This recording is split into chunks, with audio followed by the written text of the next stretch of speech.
right, it is week 2 Rhode Island high school football between the Johnston Panthers and the Rogers High School Vikings. Tristan Tingley on play-by-play for you tonight. To my left is former football player in the state of Massachusetts, Harrison Prey, on color commentating for us tonight. Harrison, how are you doing today, my man? I am doing quite well, Tristan. Glad to be calling another football game with you, so can't get anything better than that. So. Oh, yeah. Tonight's weather in Johnston, Rhode Island looks like this. 64 degrees, 0% chance of precipitation, 59% humidity, and a 13-mile-an-hour wind as there's a hurricane just 200 miles off the coast of Cape Cod. And here in Johnston, Rhode Island, we're getting set for kickoff, and he puts his foot into it, and here we go. Week 2 of Rhode Island football starts now. Nice return there by the Johnston Panthers. He's going to cross across the 45, bring it up to 50, and what a start for the Panthers on a about 35-yard kick return. Stephen Finnegan, 2 weeks in a row where we've seen him really shine in the kicking game.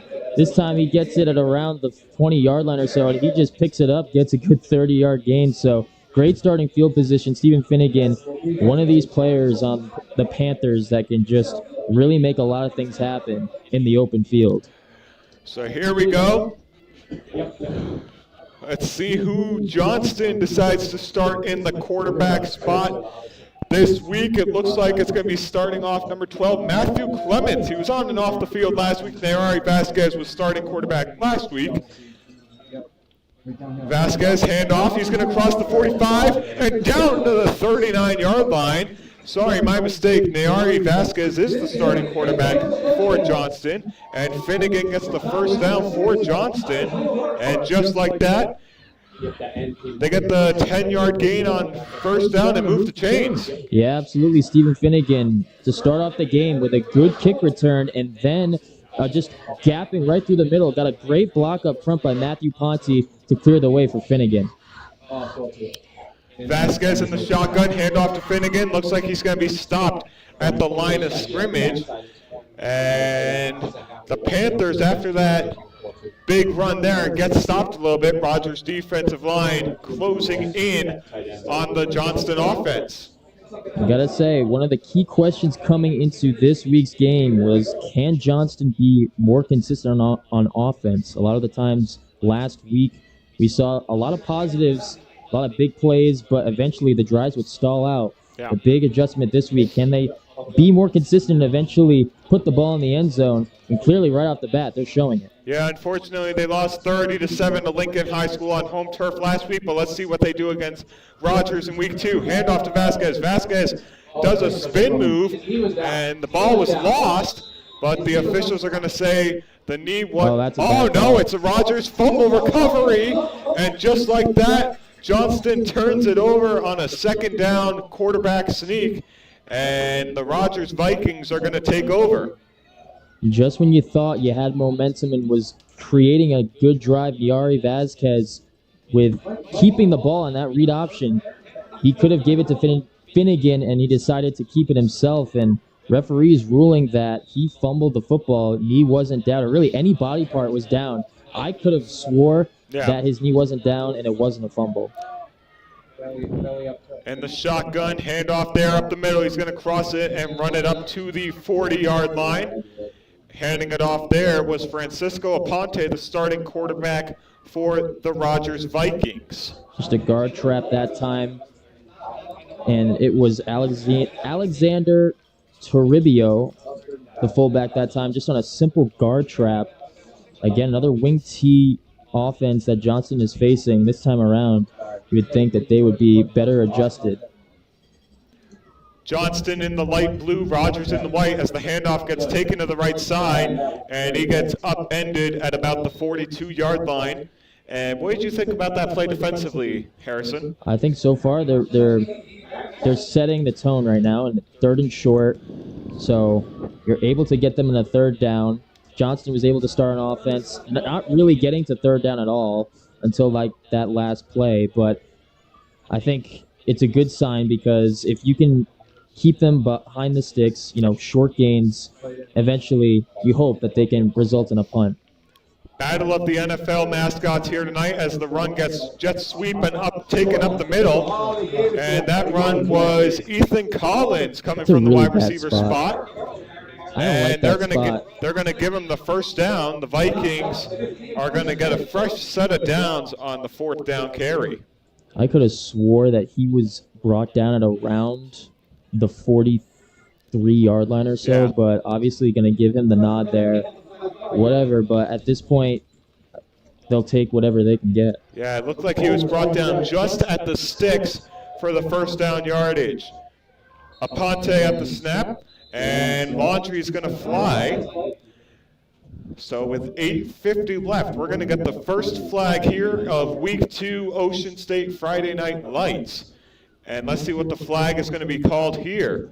It's going to be a false start against Rogers. Rogers going to be brought back 5 yards. And just like that, it's going to be a second down and 15 for the Vikings. I have to say, it was a good start for Johnston offensively to get the ball into Rogers' territory. They had a great drive going.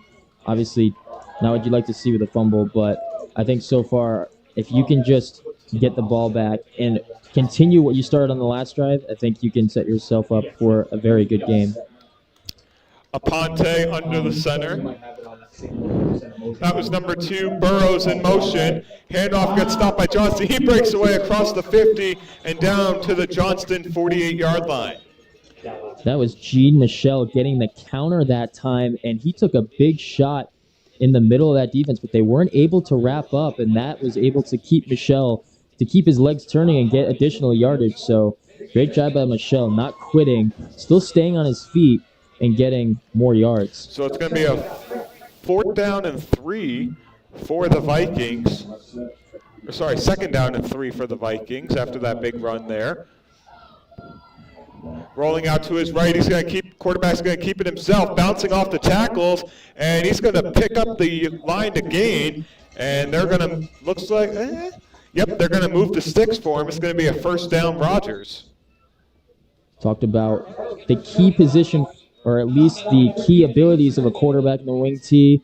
Last week, John Nickel was giving, fits on the Johnston's defense, and now it's Aponte taking it himself and getting the first down. And that's what you like to see. If you're any coach running the wing tee, if you can have your quarterback be able to pick up yards, that's always a plus. Yeah, that's one of the big things we saw in the Johnston-Lincoln game, both quarterbacks using their mobility and their arm on both sides of the field, and both teams did a good job mixing both. Rogers doing a good job mixing both on their first drive here tonight. Handoff up the middle. Looks like he's going to cross the 40, down to the 35. He's going to take it outside. He's got a few men to beat, 20, 10, and he's going to get upended in the red zone at the Johnston 8-yard line. Big run that time from Alexander Toribio, and talk about the fullback and how he's just the guy in between the tackles. They're always going to do the heavy lifting, and Toribio, we even saw that last week with Tyler Durang, break a big gain, and Toribio this time gets it inside the 10-yard line, and I think that was something you also wanted to talk about with the Johnston defense. Can they be a bend but don't break defense? A couple times last week, they broke. Rogers going to run it up the middle, and he's going to power his way in. It's going to be a Rogers touchdown. Big touchdown run there. I believe that was number 3, Alexander Toribio. Number 2, Travis Burrows on the touchdown run, getting his first touchdown of his senior campaign. And just like that, it's 6-0 Rogers High School. It's just a simple buck sweep. That time for Travis Burrows, he's just able to make a nice cut. And they always teach their running backs, if you're getting it on a buck sweep, to really put that foot in the ground and make a cut north and south. And that time, great blocking up front and a good cut by Burrows for the touchdown. Extra point there is going to be up and good as Rogers extends their lead to 7-0.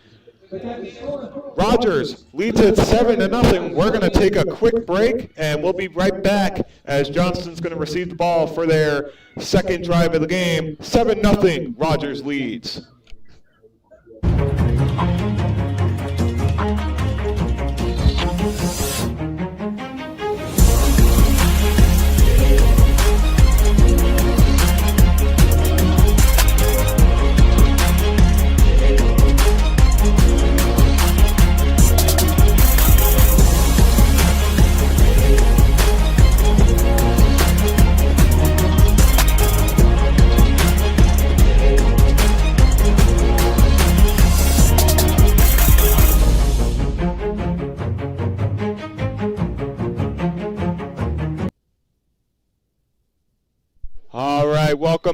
to Johnston High School. Rogers scoring the first touchdown of the game. And that was number 2, Travis Burrows on the inside run, making it 7-0. Rogers High School lead. Return there caught at the 12-yard line. He's going to run it up the middle. He's got room, and he's going to be brought down at the 40-yard line, they're going to say, with 6:20 remaining in the first quarter of play. I'll tell you what, the kicking game for Johnston has really been a plus these 2 weeks. I mean, we've seen great returns no matter who it is. Vasquez this time, Finnegan the last time taking it to the 50-yard line. Now Vasquez with great starting field position. But again, can they put together a drive where they consistently, get yards, get yardage, get first downs, and eventually put points on the board? That's going to be the main question that they have to answer. It's a perfect night here for football in the Ocean State. Under the lights now as it's gotten dark all around us. There you can see on the video feed the lights lighting up the turf. And the run up the middle is going to get them a gain of 5. And they're going to bring it up to the 47-yard line. And just an inside zone running play that time to Finnegan, and that worked very well on the last drive, able to get a good push from the offensive line. And let's see if they can just continue that and just consistently put together first downs. And as we talked about last week, Johnston running the 2-quarterback scheme. It looks like in the quarterback spot now, Matthew Clements on the field. And he has the running back out to his left. Clement takes the snap from the shotgun, throwing over the middle. It's caught! What a catch there. That's number 8, Sincere Waldron. And just like that, Johnston is in Rogers territory. That was a great throw that time from Clements. Cameron Walker is just going to run a slant, or basically a post, run in the middle of the field, and he was able to make a great throw on the run, able to get a big play, and that's what this Johnston offense needs. They need more big plays like that. And Clements, whether it's Vasquez or Clements, they switch off each drive. They're able to be consistent at the quarterback position. Yeah, nice both quarterbacks doing a great job with their arm. Beautiful pass there over the middle for Clements' first pass of the game. Clements in the shotgun. Tailback out to his left. He's going to fake it, throw the screen pass, incomplete. And with 5:03 remaining, it's going to be 2nd and 10 for the Panthers. Looked like they had a little run-pass option. That time, Rogers sent the house, put an all-out blitz on Clements, and he had an option to throw to, I believe it was Finnegan, may have been Carlino, but he tried doing a quick pass on the outside to Finnegan or Carlino. Couldn't catch quite who that was, but pressure got there, and he seemed a little bit off target to, actually, that was Michael Carlino, so just a little bit off target with the miscommunication. Finnegan's been doing a great job these 2 games as the slot receiver for the Panthers. Clements launching it. It's going end zone. Incomplete. Just out of the outstretched hand of number 2. That's Demetrius Roman on the play. Just outside of the outstretched hand there. And what would have been a touchdown if caught. Beautiful throw there by Clements, just a little outstretched from the receiver. Just trying to give him a chance. Cameron Walker with a great catch and run over around the 30-yard line. Now trying to go back to him. That's the matchup that Clements is trying to go after. He put a good ball on it, but just a little bit too far. I think if Cameron Walker, was able to just continue running, I think he tried playing a little bit too much on the corner. Might have thought it would have been a jump ball, but I think he just misjudged it in the air, ultimately resulting in an incomplete pass. Johnston doing a great job of trusting their quarterback's arms. Clements in the shotgun. He's going to launch it over the middle, and it is incomplete. Great coverage there from the Vikings. In on the coverage there was number 5, Kaloni Hazard, the junior defensive back for the Vikings. Another all-out blitz from Rogers. They're sending the house once again, and it's been working for them defensively because it's kind of throwing off the timing a little bit. And so that just leaves 4 guys covering on the back end. And Clemens trying to take advantage of that matchup, trying to go to Walker just over the middle again, but just a little bit too high. And this is 4-down territory, so you got to go for it here around the 33-yard line. Yeah, and we thank you for joining us here on your Friday night for some Rhode Island high school football here at Johnston High School, their first season with us here on Fans Only Sports Network. Looks like they're going to go for it on 4th down here, and just like that, Rogers misreads the snap, and it's going to be an offside against the Vikings. Yeah, neutral zone infraction that time, and so still 4th down, but it gets you closer, makes the 4th down a lot easier. So I would imagine at this point, Johnston coaching staff talk this one over. Now that down and distance is a little bit shorter, so you have a little bit more wiggle room with plays. But back-to-back drives, you get into Rogers territory, and you just hope to consistently put it together. Let's see if they can slice one up here. 4:51 remaining in the first quarter play. Rogers leads at 7-0 with a 6-yard touchdown run. Clements waiting for the snap, and he gets it in the shotgun throw, caught, and he's going to spin off the tackle, and let's see if they get the first down yardage, and they do. That was a great play call that time. It was just all-out blitz once again. Just do quick.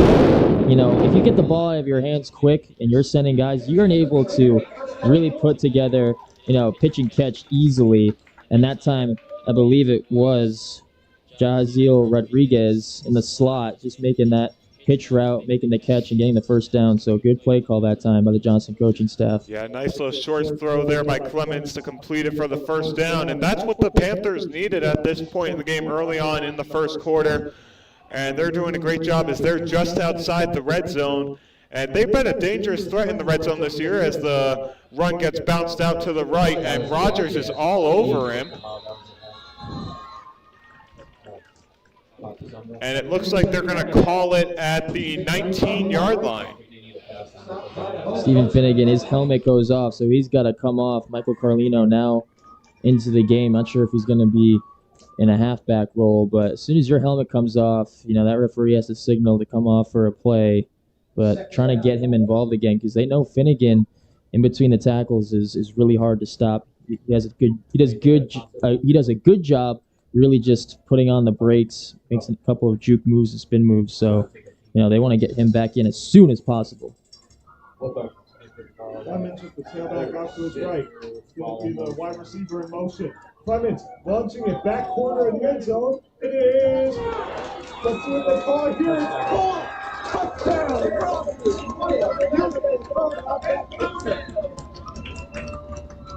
Oh my goodness, the Ari Vasquez, the number 2 quarterback with him and Clemens, and he just goes on the outside and a simple go. And it's just a jump ball, and Clemens puts a nice ball towards the corner of the end zone. He goes up and he grabs it for a Johnston touchdown, and that is what you love to see. I mean, you saw it on the first drive, and you really saw it last week too, where they were able to just have these splash plays. It's there. It's just being more consistent, and they've obviously been working on it, and it's paid off huge dividends. Yeah, sorry about that if it was quiet. I was making the touchdown call, but realized during that last play I was going for a drink of water and muted my mic and forgot to unmute it, so unfortunately it was quiet during that touchdown pass, but glad Harrison got his analyst in there as the kick is up and good.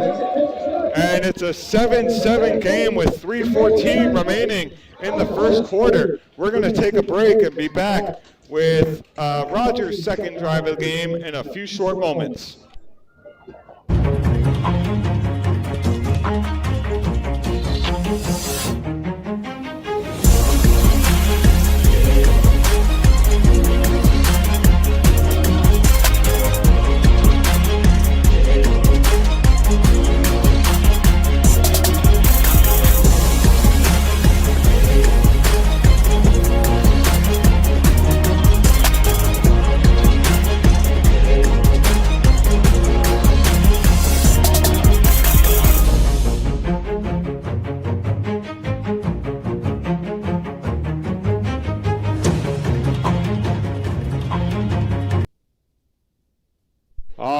Welcome back to Johnston High School. Tristan Tingley on play-by-play, Harrison Prey on color. And we are here at Johnston, 7-7 the score. Johnston just getting a passing touchdown. Matthew Clemens with the beautiful throwback corner. And unfortunately, it was a little quiet on that one. Well, I was making the touchdown call, but realized my mic was muted by accident, so sorry if it was quiet on that call there. And the wind knocked the ball over, so Johnston's going to go ahead and get a kick with 3:14 left to go in a tie game with Rogers. So here we go, and the kick is in the Rhode Island air. Return there, caught at the 5-yard line. Rogers coming across, and he's going to bring it up to the 26, they're going to say, with 3:07 remaining in the first quarter. How about the response from Johnston and really their coaching staff? Joseph Acciardo clearly challenging his team to come back this week after a tough loss, which was actually closer than we thought. After they got their first touchdown, Michael Carlino, they were able to get an onside kick, and you thought the game would have been closer than it actually looked. But I have to say, I love the way that they've come out in this second game and really responded, and they've made adjustments. It's been pretty clear. Yeah, excited to see what Rogers can do with this offensive attack here in their second drive of the game. Second drive of the game as the sweep goes outside, and they're going to get a nice little gain of yards there, taken down to they're going to mark it the 34-yard line. Gene Michel that time, one of their wing running backs. We saw Travis Burrows take it in for a touchdown last drive, and they're going to rely on those left and right halfbacks if they want to go with speed. They're going to go with those buck sweeps, and that time Michelle going to take it for a decent gain. So 2 minutes, 30 seconds remaining in the quarter. Hand off there, going to run it up the middle, cross the 40, 45, and get brought down about the Johnston 49, they're going to say, with 2:20 remaining in the first quarter. Just a simple jet motion that time with Travis Burrows, and talk about these running backs in the backfield. They are hard to bring down in the open field. And Burrows just going to take the jet sweep, take it himself, make a cut, and then get a first down. So really positive stuff right now you're seeing from the Rogers offense. Rogers in white, Johnston in the North Carolina blue. Handoff up the middle. Rogers going to take it down to the 40-yard line, 1 yard short of the first down, so it's going to be called a 2nd and 1 for the Vikings. That was a good tackle that time from Dean Paris. He's one of these linebackers that's also a two-way player, and he's able to wrap up there and talk about this Johnston defense and how I want them to look more of a bend but don't break defense. Paris that time able to just swing him down, but they're going to have to get more penetration from the line of scrimmage to stop these chunk runs. Handoff there, bounced out to the left side, and he's going to bring it down to the 30-yard line. Johnston going to be there to stop him, and there's a fumble on the play. And with 1:12 remaining, they're going to say Rogers was down when they lost the ball. So it's going to Vikings are going to keep possession of it. It's an interesting chain of events here. We saw in the first drive Vasquez coughing it up there, but it could have arguably been overturned where his knee was down, but obviously none of them seeing it this time. They're going to say his knee was down. So obviously calls so far tonight not working in Johnston's favor. Aponte still in the quarterback spot. He's going to hand it off up the middle and get a gain of about 3 with 33 seconds left in the first quarter. Toribio once again on a little bit of a guard trap. This time they go with the jet motion and then give it to him on that fullback give. And so there's a lot of different wrinkles that this offense gives. I mean, last week you didn't really see it that much with Lincoln, and with Rogers, you're seeing a lot more jet motion from the wing running backs, and, they might not always get the ball. It might just be a simple give, and this time it was a simple give to Toribio. And that's going to end the first quarter of play. Your score, Johnston High School 7, Rogers 7. Both teams scoring on their second drives of the game. And both teams doing a great job here tonight offensively and defensively with a tied one-touchdown game apiece. And we'll be back in a matter of moments with the second quarter of action.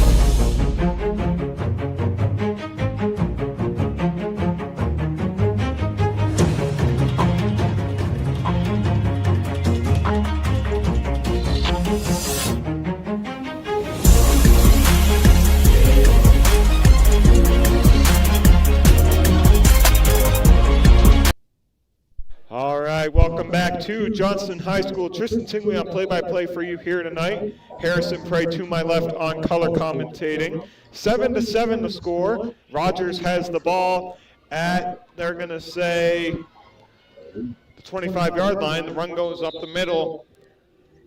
And it's going to be a good little gain there for the Vikings. Seen it a couple times tonight. Mentioned it many times with these jet motion sweeps and what these running backs can do with the ball in their hands, and brings up another 3rd and short.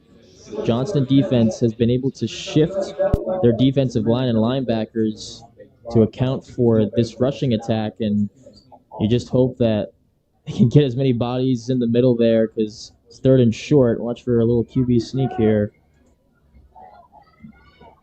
Ponte under center. Let's see what he does here. Wide receiver in motion, handoff up the middle, doesn't get much, but they're going to say it's going to be a Rogers first down. And the Vikings just keep moving the ball here in the first down. This is one of the most successful teams that I've seen run this offense. Obviously, last week Rogers was very good, but in terms of how clean everything looks, that nobody is really off target. Everybody knows their assignment, and it's been very clean. They get right to the line, snap the ball.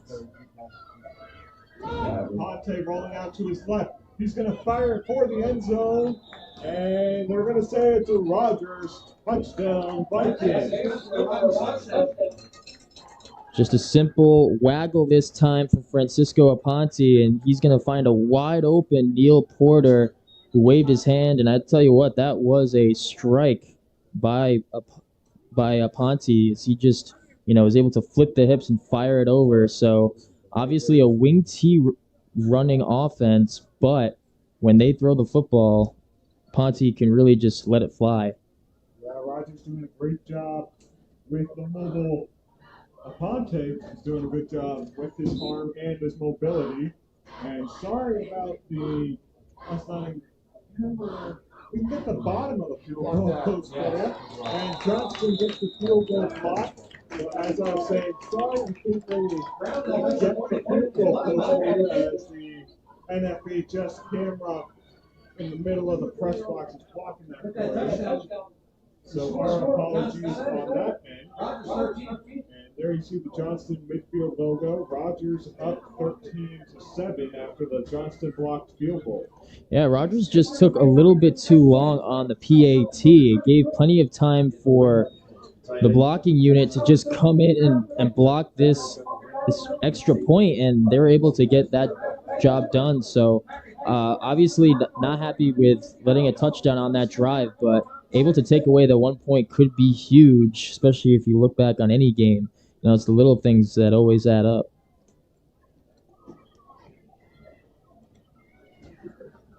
And don't forget to join us tomorrow as the Rhode Island Saints Academy hockey team will be taking on the Cape Cod Whalers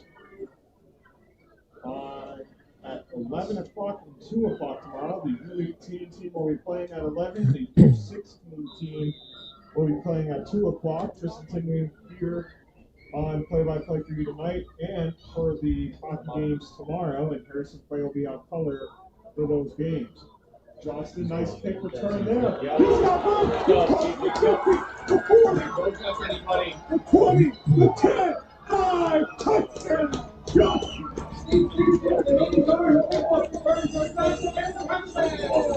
Johnston with the kick return, touchdown, and just comes back. We talked about this special teams unit on kick return, back-to-back kick returns by Finnegan and Ari Vasquez. Finnegan getting it this time on the third kickoff, and I tell you what, I mean, Rogers was certainly watching their film because they tried that one pooch punt that didn't go in Johnston's favor last week, and they weren't able to recover it, trying to go with that again, catch him off guard, and they were ready for it all the way. And I tell you what, Stephen Finnegan, he is as electric as it gets with the ball in his hands. We've seen it even last week where he's just been able to gash, the special teams unit for big gains and good field position. Yeah, and if Johnston can hit this extra point, this will be their first lead that they've had of the 2023-2024 campaign. Kick is up on the way, and just right there, Johnston leads it 14-13 with 2:24 remaining in the first half of play. And we're going to go to a quick commercial break. We'll be back for the kickoff as Johnston takes their first lead of the season. We'll be back in a few short moments.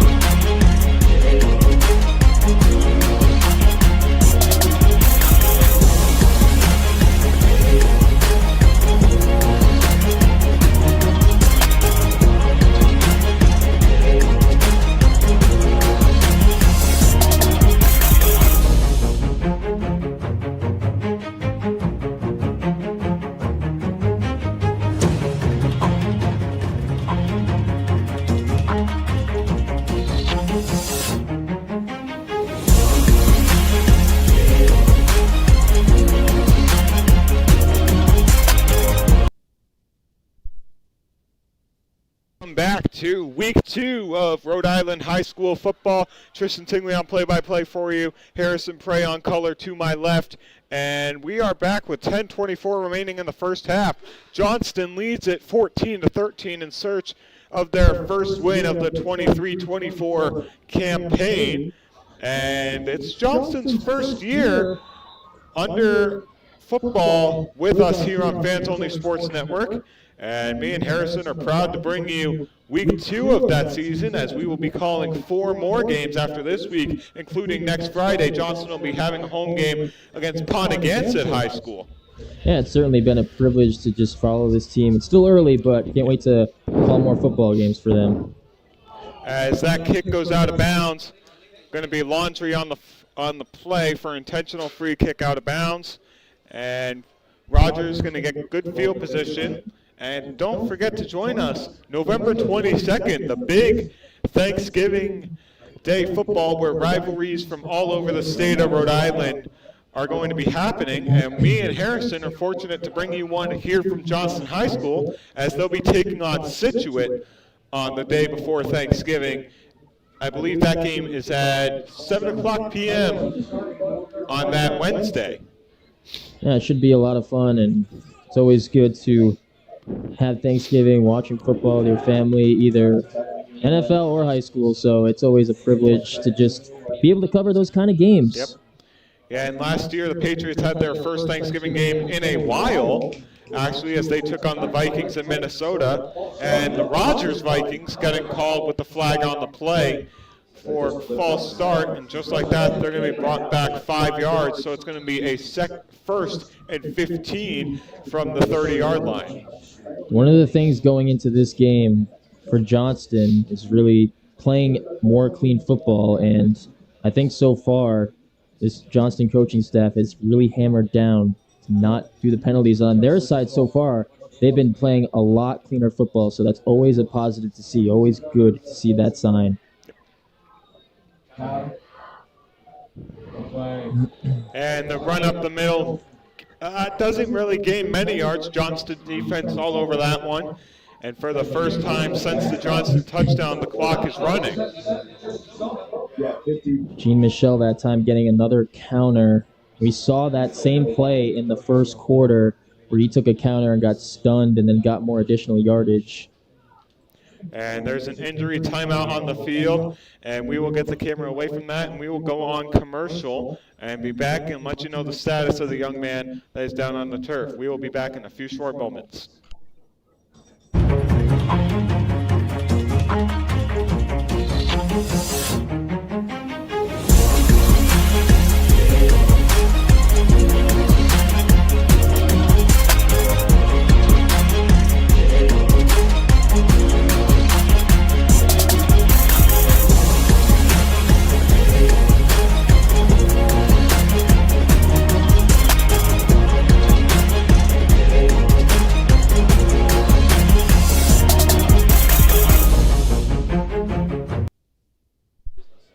Well, welcome back to Johnston High School. 14-13 your score with 10 minutes and 8 seconds left to go here in the first half.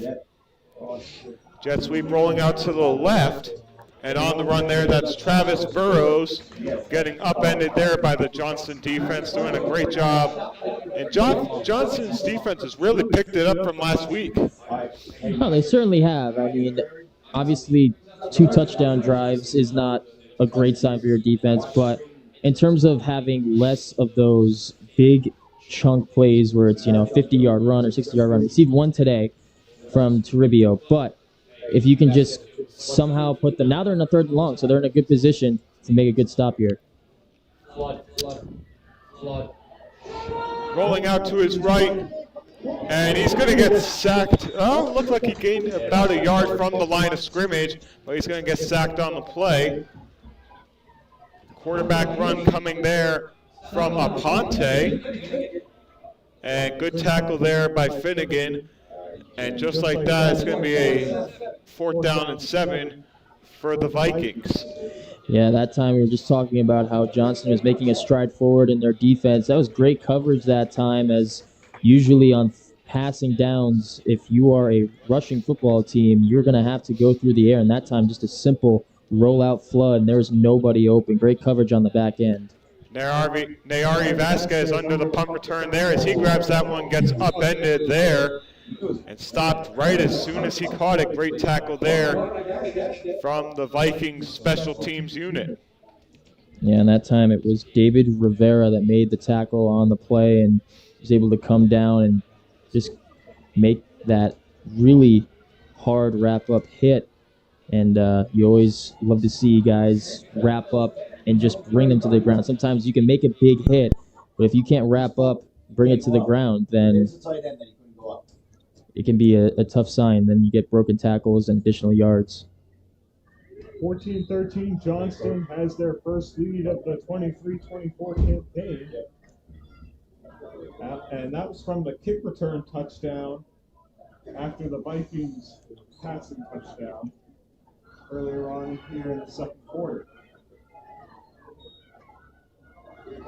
Hand off, rolling to the right, nice blocking there by the Johnston offensive line on the run there. That's number 22, Stephen Finnegan. And Johnston doing a good job changing it to their run game. Yeah, absolutely. I think this is one of the more balanced offenses in Rhode Island football, high school football, because, I mean, they'll go through the air, they'll go on the ground. They have plenty of skill position players that can just gash the defense at any point. This time going with Finnegan, getting a real solid chunk play and bring up a 2nd and short. Yep. Okay. In the shotgun in the quarterback spot is Nayari Vasquez. Yep. Vasquez in the shotgun, rolling out. Rose caught there, and the Vikings are all over it. Sorry. Matthew Clements in throw on the quarterback spot there. My apologies there. 7:30 left to go in the first half. Travis Burrows, talk about these two-way players getting it done for Rogers in the backfield on offense, but now as a DB, he came down crashing hard, hit Michael Carlino with a big pop, and really just a 1-yard pickup on that play. And it's always good to see not just your linebackers and your defensive line make big hits, but also your secondary as well. So it's going to be a 3rd and 3 for the Panthers. Clemens hands it off, and he's going to run it up the middle for the Johnston first down. Now they'll give it to him. It was right at the marker, and they'll move the chains, but a nice hard run that time. Bring everybody in tight to just plow forward, 3rd and short. You're going to need a lot of big bodies. That time they were able to get more big guys in there to plug up the middle and just plow Finnegan forward.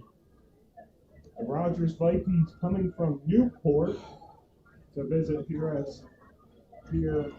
at Johnston High School. We hope they had a safe trip here. And no matter the result, we hope they have a safe trip back to Newport after the game's end.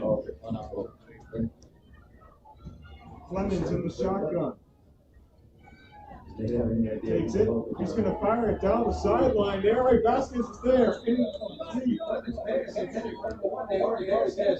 And on that go ball, Vasquez going deep, and I don't think Vasquez realized where he was on the sideline, because at the end point, when the ball was still in the air, he was kind of running out of bounds. So that's one of the tricky parts. If you're on the short side of the field, towards the short side of the hash, sometimes you can lead your receiver out of bounds. Yeah, and the great coverage there coming from number 6, Miles Ventura. He's the backup quarterback for the Vikings, also a cornerback here on this Vikings defense. And he did a great job there staying on there, Ari Vasquez, matching him step for step. So 6'11", Clemens in the shotgun, tailback out to his left. Let's see what they do here on 2nd down and 10. And fumble. He couldn't get the snap completely, and that's one of those things we saw last week where we saw the bad few snaps, and unfortunately Clemens wasn't able to get a good grab on this one. He picked it up, gained a few yards, but still behind the line of scrimmage and still losing yards. Yeah, last week we saw that snap go right over his head, and he had to go like 10 or 20 yards to pick up the snap. This time, just a low snap, a little bit low towards his knees, and he had to just fall on top of it, pick it up, and go from there. So, you hate to see these snaps, away from the quarterback, over his head. That time, Clemens, at least it was, to his body. He just didn't expect it. Clemens in the shotgun, tail back to his right. He's going to trust his arm again. Fire it. It's caught by Vasquez. Vasquez right to this. And he's down there 42 on the Rogers side of the field. Nari Vasquez, the lone receiver that time. They went trips right. Vasquez, the lone receiver, and that's the second time we've seen them throw that post route. Hit Cameron Walker in the first quarter. Now it's just much of the same in the second quarter. This time Vasquez, the lone receiver, running a post, and he was able to beat Miles Ventura, the lone corner, and another big game for this Johnston offense. Yeah, and that's a matchup we're going to have to look out for all night, as Ventura and Vasquez have been matching each other step for step all the way up the field. And that's just going to be one of those matchups we have to look for tonight when Vasquez is in the wide receiver area. Yeah, we sure are. And they possess a lot of, big plays, and you want to get those guys the ball. You want to give them a chance, especially if they're posing one-on-one opportunities. Clemens in the shotgun yet again. Running back out to his right. He's going to hand it off there. Nice little hole up the middle. And he's going to take it down to the 25-yard line. I get the feel sometimes, Stephen Finnegan, he just runs the ball angry. Just so angry. I mean, that last carry, he just looked like he was just so mad. I mean, and you love to see your running backs run with that kind of, attitude. And he was able to just get a good push from the offensive line, just lower his shoulder and plow for a couple of yards. And, that is just a trait that not a lot of running backs have. So with 3:56 remaining in the first half, Johnston leads Rogers 14-13. Clemens going to hand it off again to Finnegan, and the Vikings defense is all over that offensive line. I would say the battle on the line of scrimmage has been a pretty evenly matched battle. Yep. You look at Rogers, they've been able to mitigate some of the big running plays with Stephen Finnegan.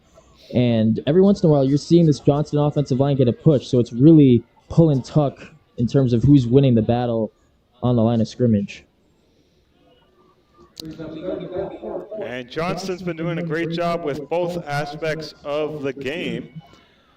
Clements in the shotgun yet again. That's another play. He fakes the throw, and he's going to be brought down by the Vikings defense, picked up by the Panthers, and the Vikings defense is all over that one to stop him behind the line of scrimmage. But there is laundry on the field here with 2:55 remaining in the first half. It looks like the call might go against the defense for either a face mask or a horse collar. And it's going to be a holding against Johnston. Be interesting to see what John Horseman, the head coach for Rogers, picks here as his penalty, because I would imagine he would select fourth down, and he does. Yep. So it's going to be fourth down for the Panthers. Penalty is declined. And that's going to, yep, as Harrison said, that's going to bring up fourth down. And the clock is still going to run. Johnston still has the lead. And I'm interested to see here what Johnston's going to do here.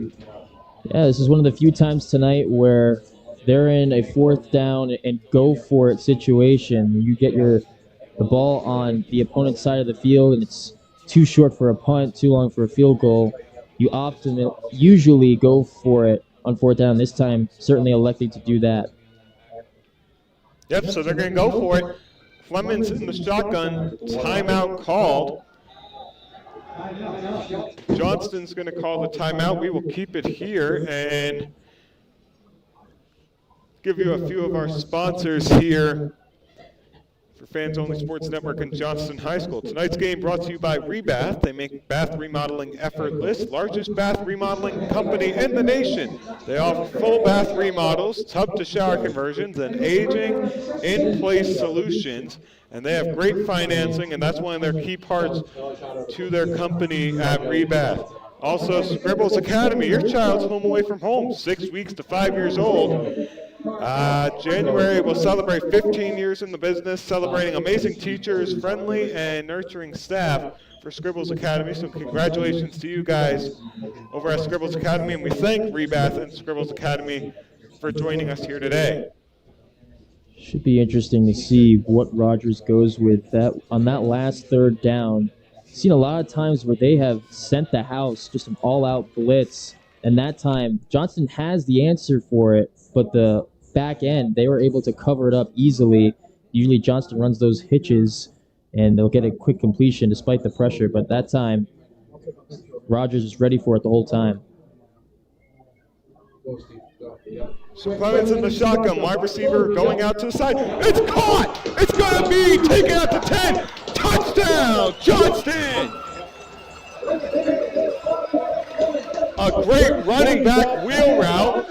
Leads for the touchdown, caught there by Dylan Giernan, the senior running back. And just like that, Johnston extends their lead. I mean, what a vision to be able to see that open. I mean, this Johnston coaching staff seeing things clearly, because Rogers was just in a little bit of a prevent defense, fourth and long, and they were able to get Dylan Giernan involved in the passing game. Just runs that little quick seam up the middle, and he was gone to the house, and Johnston just picking up right where they left off.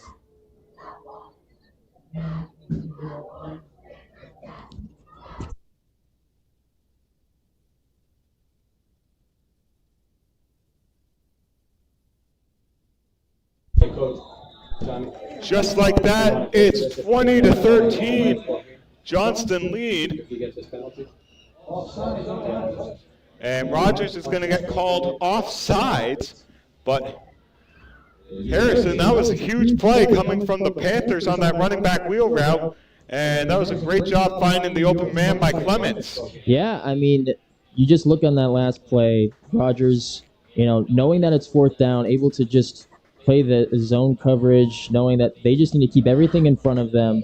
And the Johnston coaching staff clearly saw an opening, a seam there, and Gordon getting involved in a big way as he just got the yards after the catch, and that's really huge. You've been seeing this, time and time again with this offense, whether it's Stephen Finnegan, Michael Carlino, really whoever. Gordon, another guy on this offense that could really contribute, and the more guys you can have, the harder it is to stop you as a defense. So with 2:12 remaining in the first half, my fault, I was just informed I said the wrong sponsors. Those were the sponsors from last week. And I'd like to bring you the sponsors from this week. Thirsty Beaver, located in Smithfield, Cranston, Foxborough, and Rentham, Massachusetts, North Kingstown, Rhode Island, and Westerly, Rhode Island.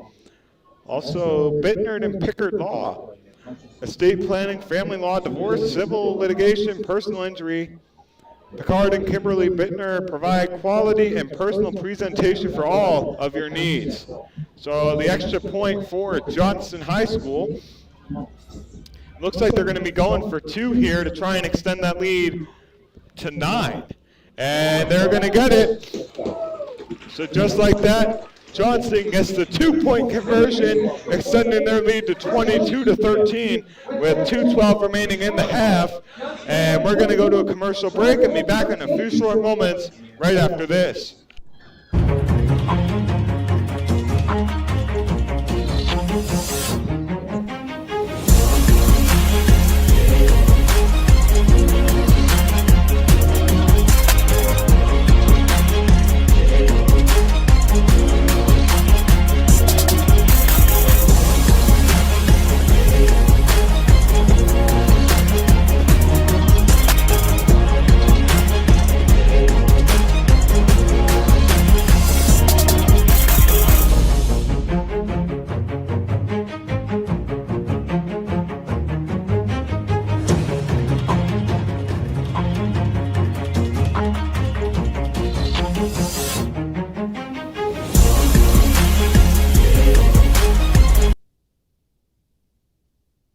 And welcome back to Johnston High School. Tristan Tingley on play-by-play for you. To my left is Harrison Prey on color commentating.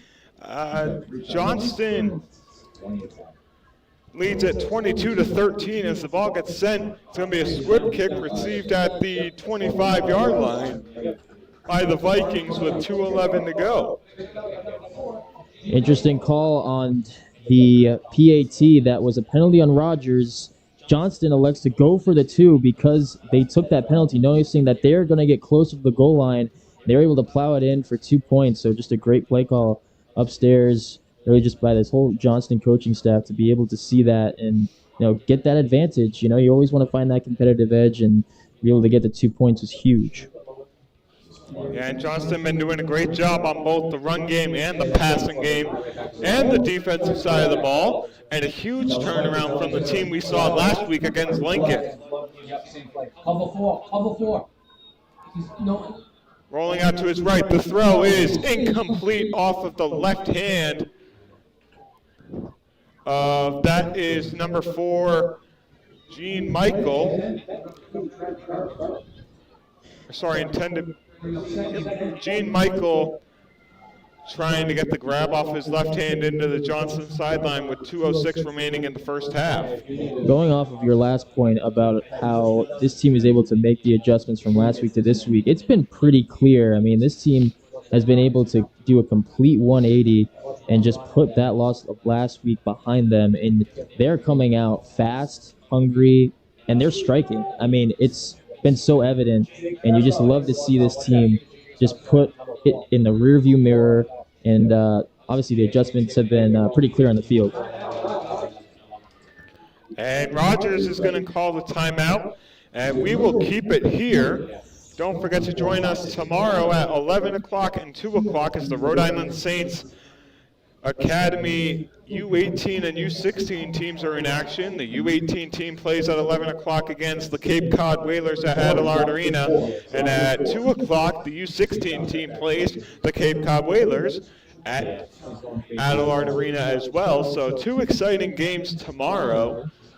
at Adelaide. Both me and Harrison Prey will be on the call for those as well.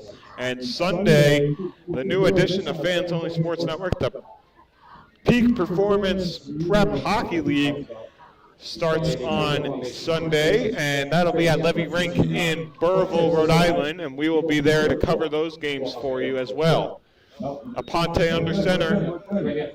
He's going to roll it out to his right, look for someone open. Throw is, let's see what they call it. They're going to say, what'd they say? Incomplete. So a minute 57, incomplete pass there.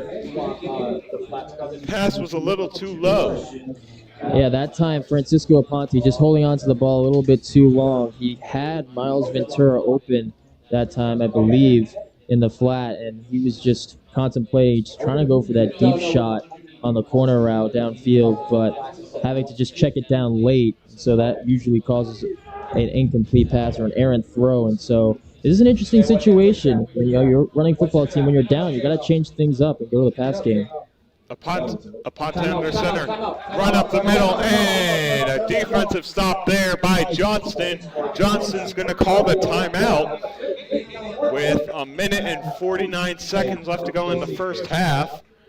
It's going to be a third down for the Vikings, or sorry, 4th and 10 for the Vikings. And let's see if they send out their special team unit and give Johnston the ball back for another drive before the first half comes to an end. Yeah, I mean, it was a great call, be able to stop them on 3 downs, make them go 3 and out. But Johnston wants to give their offense plenty of time to be able to score and end the half. That is their game plan right now. And so that was an easy call, just to call a timeout, stop the clock, not have a running clock for when they get the ball back.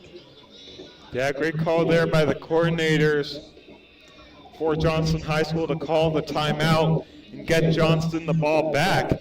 Going back to return the punt, it's going to be Nayari Vasquez and number 22, Stephen Finnegan, 2 of the top players for this Johnston offense. Yeah, and those are the guys you want out there because they've been getting very positive gains through special teams.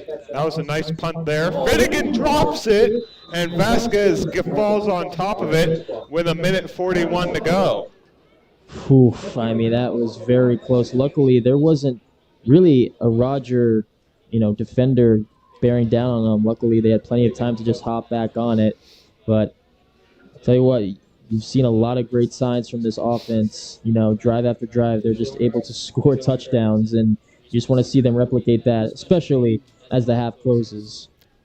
Yeah, Johnston having a great second week here at home. Don't forget, next week we'll be here.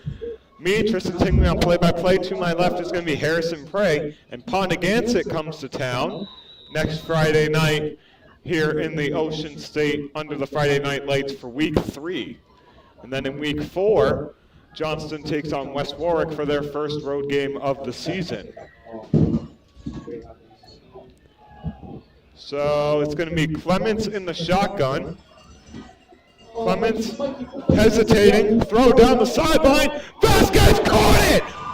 Oh my goodness, touchdown Johnston! It will be called back though because he stepped out of bounds and then came back in. So hold your horses just for a second because I think the referee caught him with an illegal touching. That was a beautiful throw, but after I made that call, and as you were talking, Harrison, I saw that flag at the 24-yard line, so that was my mistake getting a little excited there. And thought the Johnston Panthers would extend their lead more. Again, going back to Clements at quarterback, that was a beautiful throw to Vasquez. Beautiful throw, put a great touch on it, and the referees have been taking note of this throughout this game. There was a throw, an incomplete pass to Navari Vasquez from Nathan Clemens, and he just drove him out of bounds. The ball was too far outside, and this time Clemens keeping the ball in bounds, but Vasquez stepping out first and then coming back into the field of play. So that's something that, you hate to have, but, it's a simple thing to do. Yeah, and as we mentioned, that Ventura-Vasquez matchup is going to be something we keep an eye on, and Clemens has been looking that way all game as his first read when it's a passing play.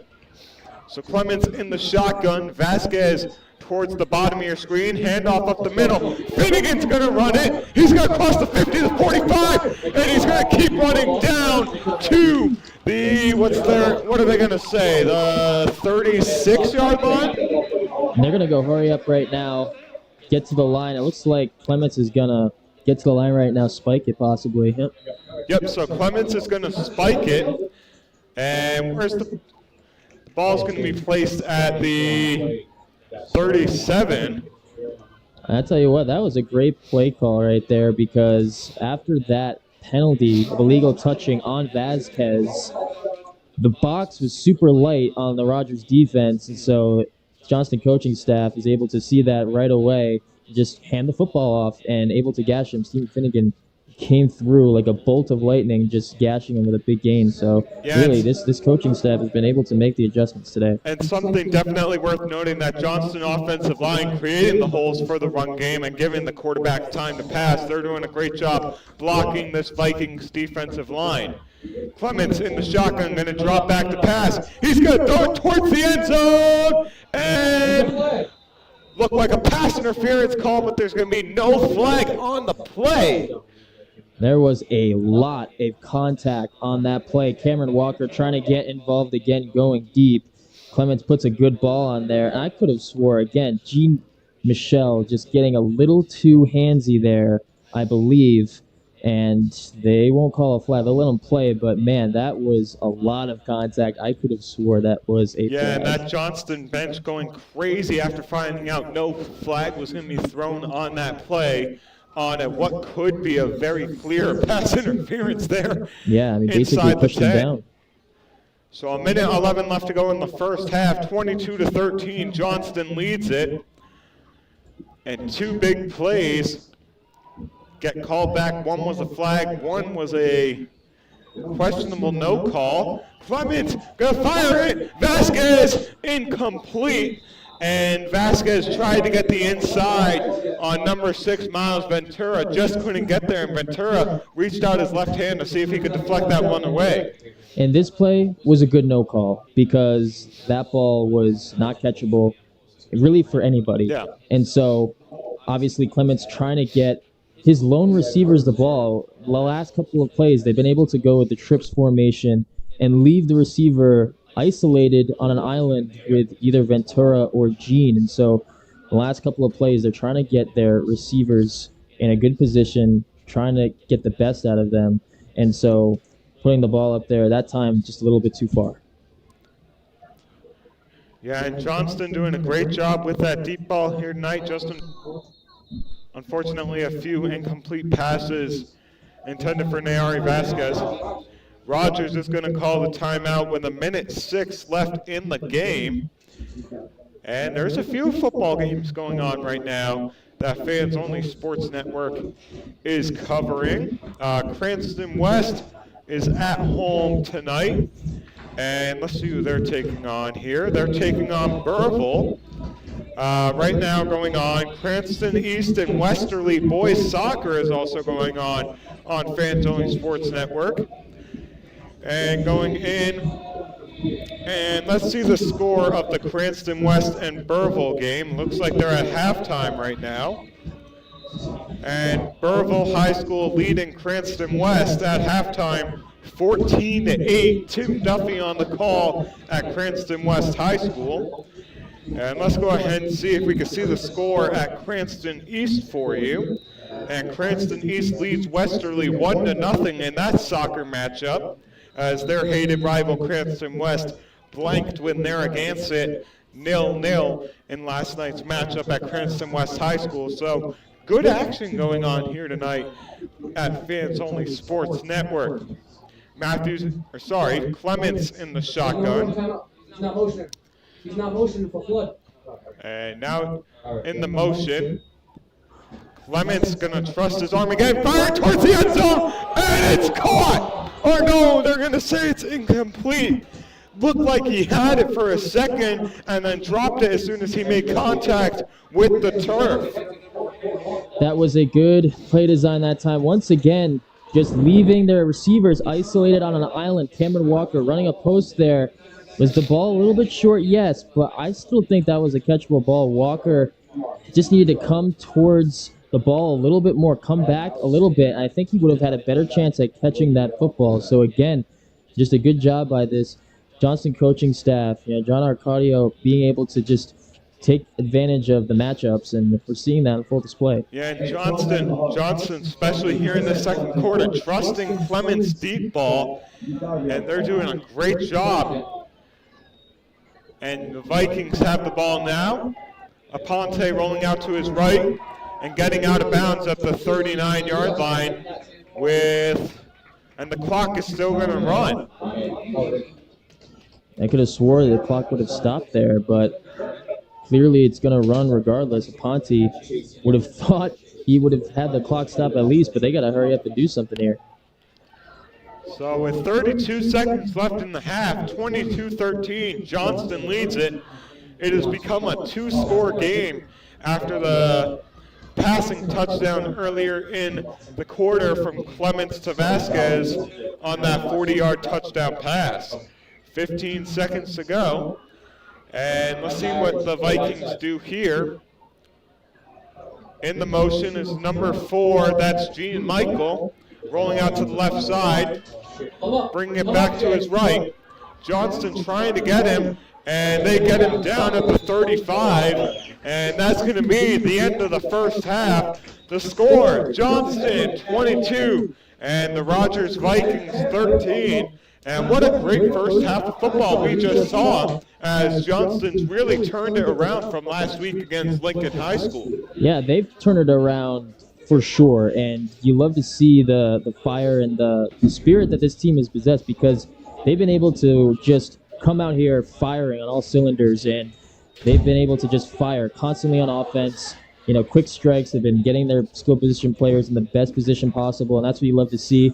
I honestly didn't like the coaching on that for Rogers. John Horseman, just poor clock management there, but let's see what happens in the second half. So we'll be back in about 12 minutes for second half action, and we're going to run some commercials and be back with second half action of Week 2 Ocean State High School football right after this.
to Johnston High School. My name is Justin Tigley on play-by-play for you here today. And alongside me to my left is Harrison Prey on color. 22-13, Johnston leads in search for their first win of the campaign after losing 30-7 last week against the Lincoln Lions. They've really upped the momentum and really picked up their game from last week coming into week 2. Yeah, they've clearly put in everything that has happened in the first week behind them. They've been able to just, clear on and move on to Rogers, and they've just been scoring at will, constantly, drive after drive. They're picking up yards, and it's really been a great sight to see. Rogers on the return. He's going to cross it. Oh, and no. Oh, no. Crossing the 50, the 40. Crossing the 35-30. He's still on his feet. Ball came free. And let's see where they're going to say it is. They're going to down him at the 17-yard line. And it's going to be Rogers football. Travis Burrows just going to pick this ball off the ground, and he just takes it up the middle. We talked about special teams tonight playing a key factor in this game, and Travis Burrows this time for Rogers able to gash for a big gain now inside the red zone. This is exactly what Rogers needed. They need a drive to get themselves back into it. Yeah, they've been doing a great job. Handoff to the left side, bouncing it outside. And a good little pickup there from the Vikings with 11:30 left to go in the third quarter. And I really think that kick return into Johnston's side of the field gave them a lot of momentum. And they're going to try and run off that and punch it in the end zone to bring it to a closer game. And one of the things that plays against a football team that runs the wing T, when you play from behind, it can be really hard to run the offense you want to run, because then you want to go back to the passing game, and that's not something that makes them comfortable. So they're going to run it up the middle, and Rogers is inside the 10, down to the 3. Play is going to come from Alexander Toribio. And Toribio that time up the middle. We've seen it a couple times where he's carried the ball on guard traps, now first and goal. And this is something that Rogers wanted to come out of the half. They knew that they were getting the ball to start the second half, but now getting that return really sets them up because they don't have to resort to the pass anymore. Aponte under center. He's going to hand it off, and let's see what they call it here. They're going to mark him at the 4-yard line. And Rogers gaining a little bit of yardage on the play. In terms of the Johnston defense and how you want to defend Rogers' offense, you want to force them to pass as much as you can because you know that is one of their weaknesses. They don't want to get out of that comfort zone.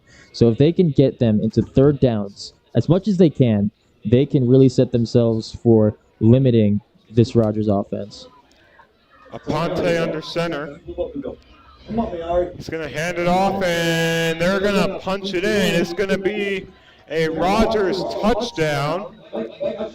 And that's going to come from number 2, Travis Burrows, the senior, for his second touchdown of the game.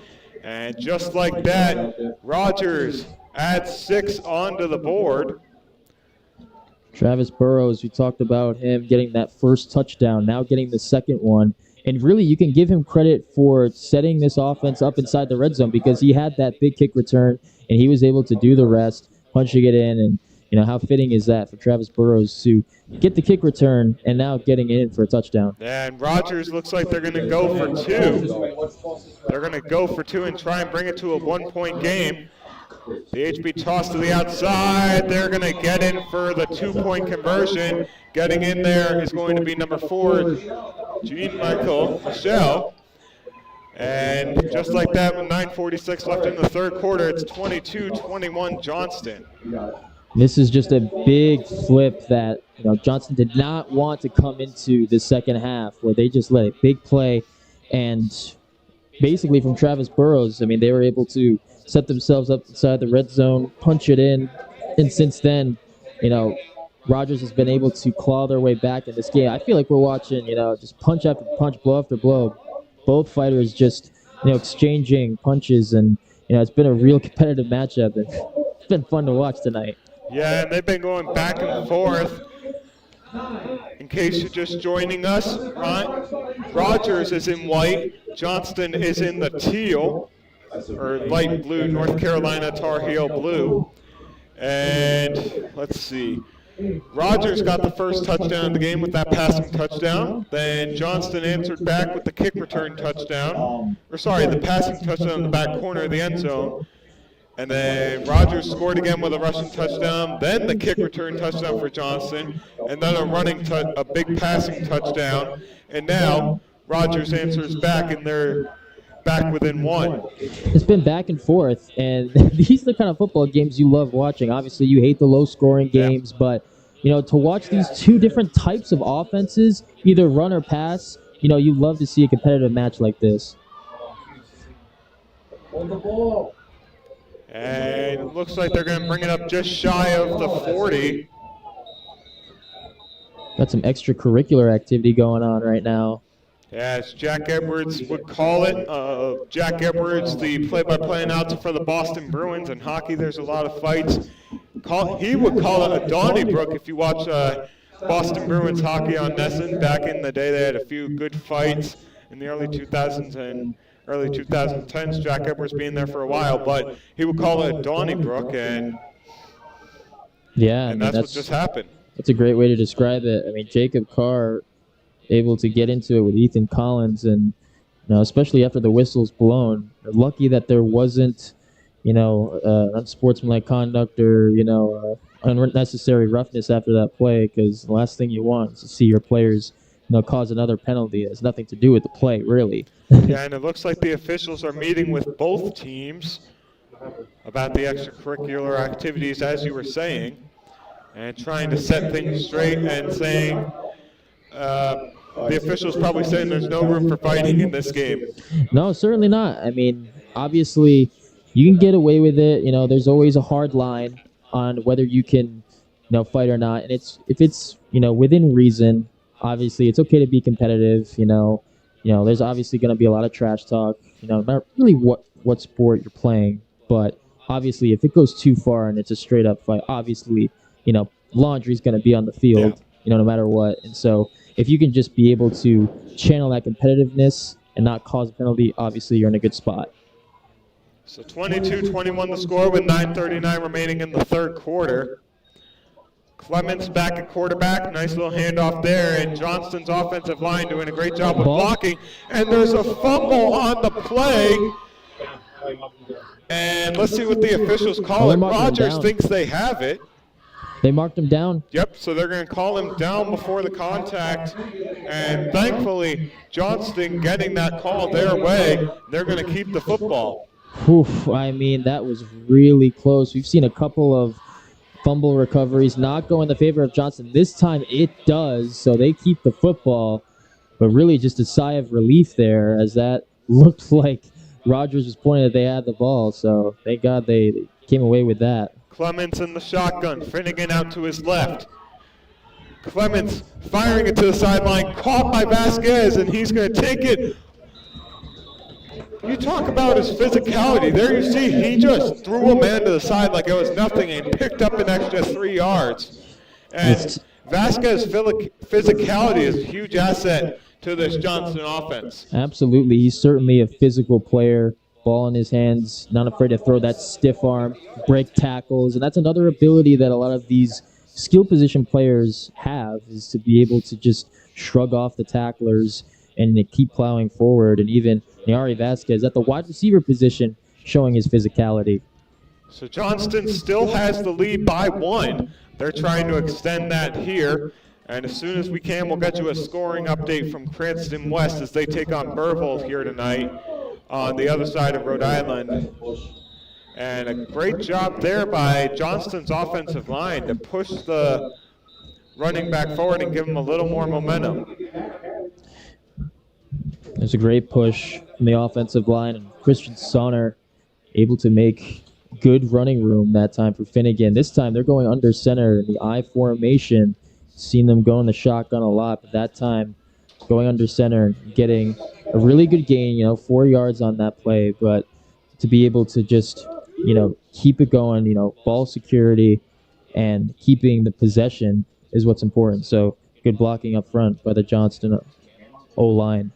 And you can't see it on your screen, but seeing Nayari Vasquez talking to his trainer a little bit, has his helmet off, and he's pointing to his leg like something might be going on with his equipment in his cleat or his lower ankle, as he's getting tended to there. Handoff there, going to gain him a few yards there. Nice job for Johnston's offensive line to create the holes, and a nice run there by the Panthers.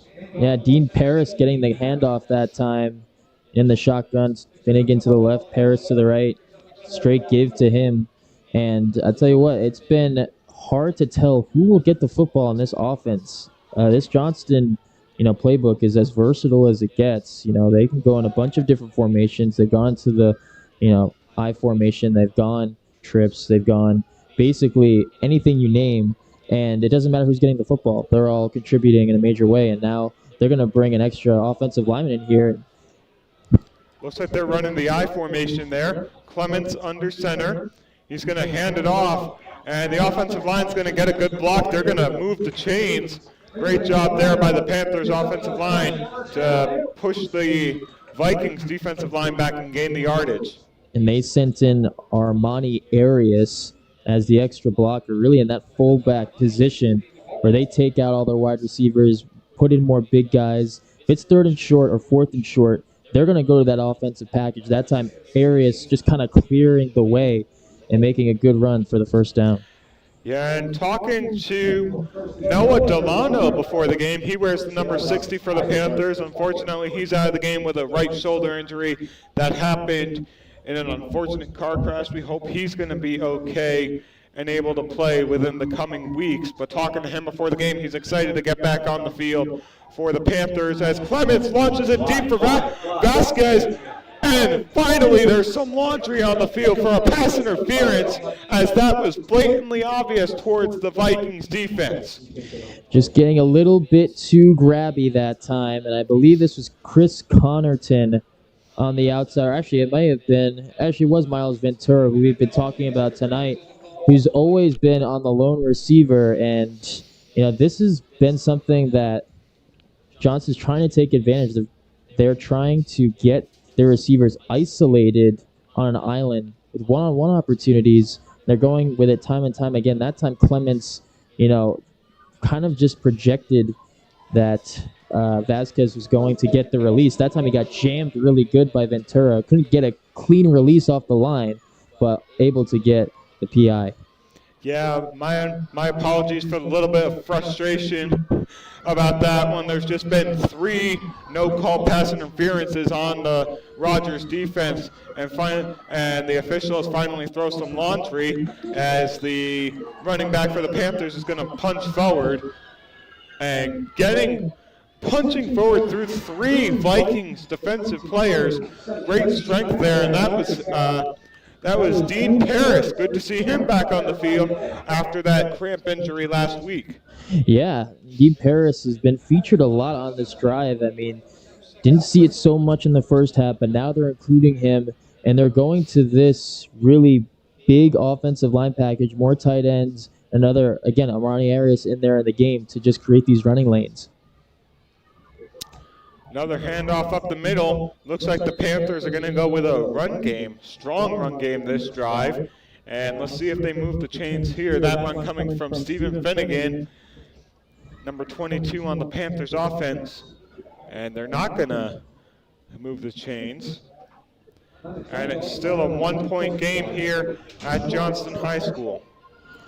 It's interesting to see. They are now, again, like you said, going to this running formation where they're taking out their skill position players, adding more beef on the offensive line, because they clearly see a mismatch right now in the running game. And so this has been a really balanced attack for the Johnston offense, really just keeping Rogers on their heels. And so this has been interesting to see at this point.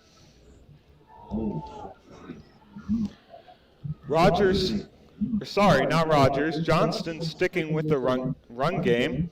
Clements hands it off up the middle, and the offensive line going to give him about a push. They're going to get inside the 10. And Johnston really moving forward with that run game this drive. Keep moving the chains for a Finnegan, first and goal. he was clearly going. Like, he did not quit on that play. I mean, he thought that he was going to get tackled at one point, and he just kept turning the legs to get additional yards. All right, they're going to be at the 7-yard line.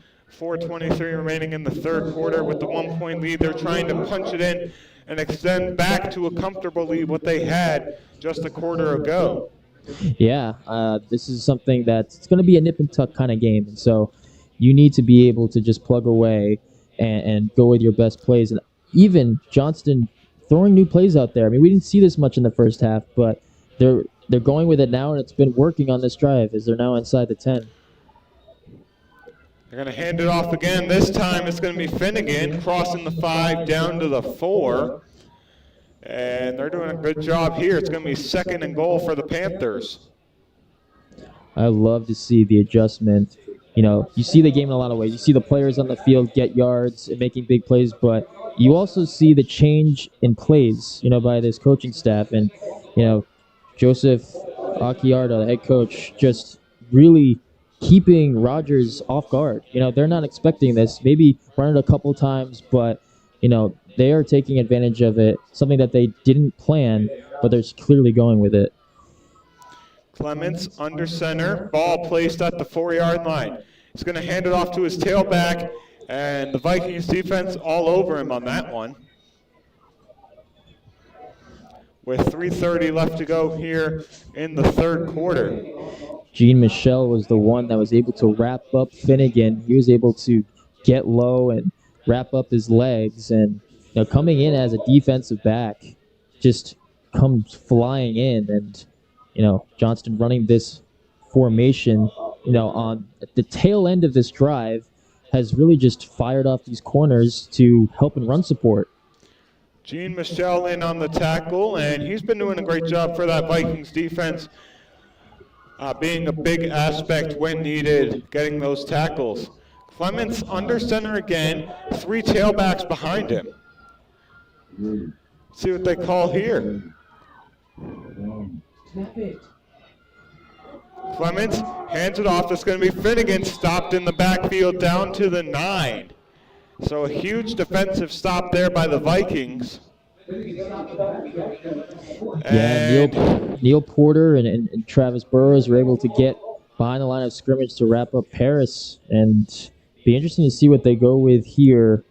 You know, obviously a very successful drive, but be interesting to see what they go with here. We're just, you know, approaching 2 minutes in the third quarter.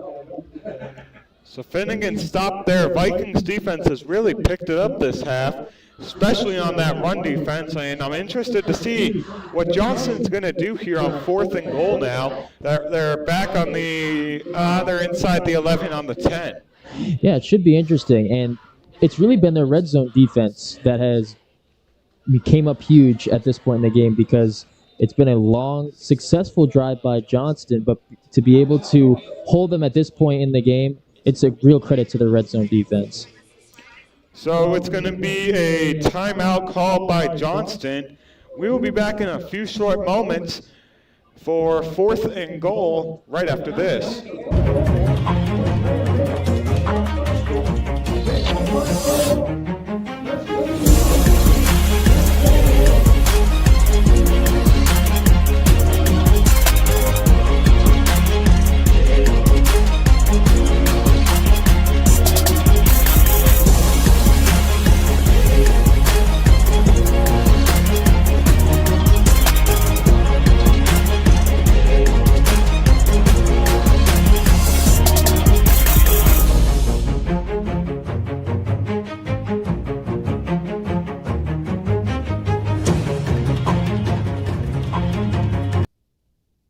Welcome back to Johnston High School. My name is Justin Tingley. I'm play-by-play for you. To my left is Harrison Prey.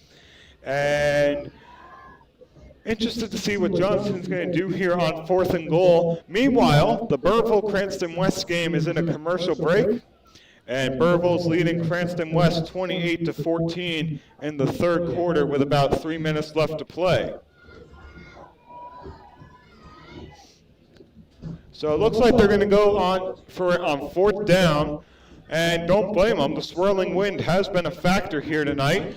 Clements, the short little throw. And he's going to power himself. Let's see if they get the push into the end zone. And just short is what they're going to call it. It's going to be a turnover on downs. Yeah, that was the second play where they were able to send Finnegan in short motion, go to an empty formation, trying to get Dylan Gwernan involved there. But that time, Rogers able to make up the tackle just enough for him to not get into the end zone. Yeah, great play call there by the Johnston Panthers. It looks like we have 2 Johnston Panthers down on the field. Fortunately, a lot of cramps for both sides. Same thing as last week. The humidity was a huge factor last week. This week it's a little less humidity, but a little more cold in the air, a little more wind coming in from that hurricane off the coast of Cape Cod. And that's been a big factor why teams haven't pulled out the field goal teams. Yeah, certainly. And usually if you get a significant amount of wind, it can affect the kicking game. And, no matter what level it is, high school, college, or whatever, it's certainly a factor. You need to take note of it. And at this point, obviously the kicking game is not as, optimal in that range because, if it was, maybe there's more field goals in this game. So definitely something to note. With any game that you go into, wind is a tremendous factor, and it's definitely a factor tonight. And there you see the midfield logo of Johnston High School, completely submerged under the Friday night lights in the Ocean State. And the lights shining bright off the turf with 1:33 left here in the 3rd quarter.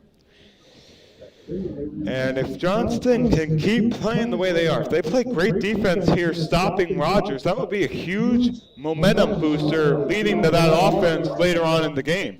It would be a huge momentum booster, and it wasn't ideal for them to start the second half because they got a big kick return and they eventually got points out of it. So the handoff there, Rogers going to gain a few yards. And they're going back to the run game. And Johnston hasn't really had a solution to that Rogers run game at all this second half. Yeah, it has been, they've wanted to stop it, better, I would say. But, to be honest, Rogers is in a good position right now because it's only a 1-point game.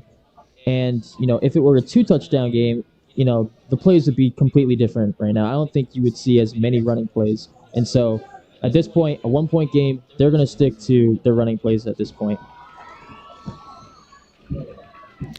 So here we go. Rogers sticking with that run game, and a nice defensive stop there for the Panthers, keeping them back behind the 10-yard line. And that's one of the big things you need to mark. That would be a huge momentum booster if they can force a big turnover inside their own 10-yard line for Johnston. And a turnover as well, because if you can get a short field, and get a touchdown, obviously that would be, a huge momentum booster. But I think at this point, Rogers is just going to wind this clock down in the 3rd quarter and go into the 4th. No rush. At this point, it's 3rd and short, so they want to think this one over. So 2 seconds and 1, and just like that, that's the end of the 3rd quarter, 22-21. Johnston leads, and we have 12 minutes left here in week 2 of Ocean State Friday Night Lights. And it's going to be a good 4th quarter, I believe. And we will be back in a few short moments right after this commercial break.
The final 12 minutes left to go here in week 2 of Ocean State Friday Night Lights here on Fans Only Sports Network at Johnston High School.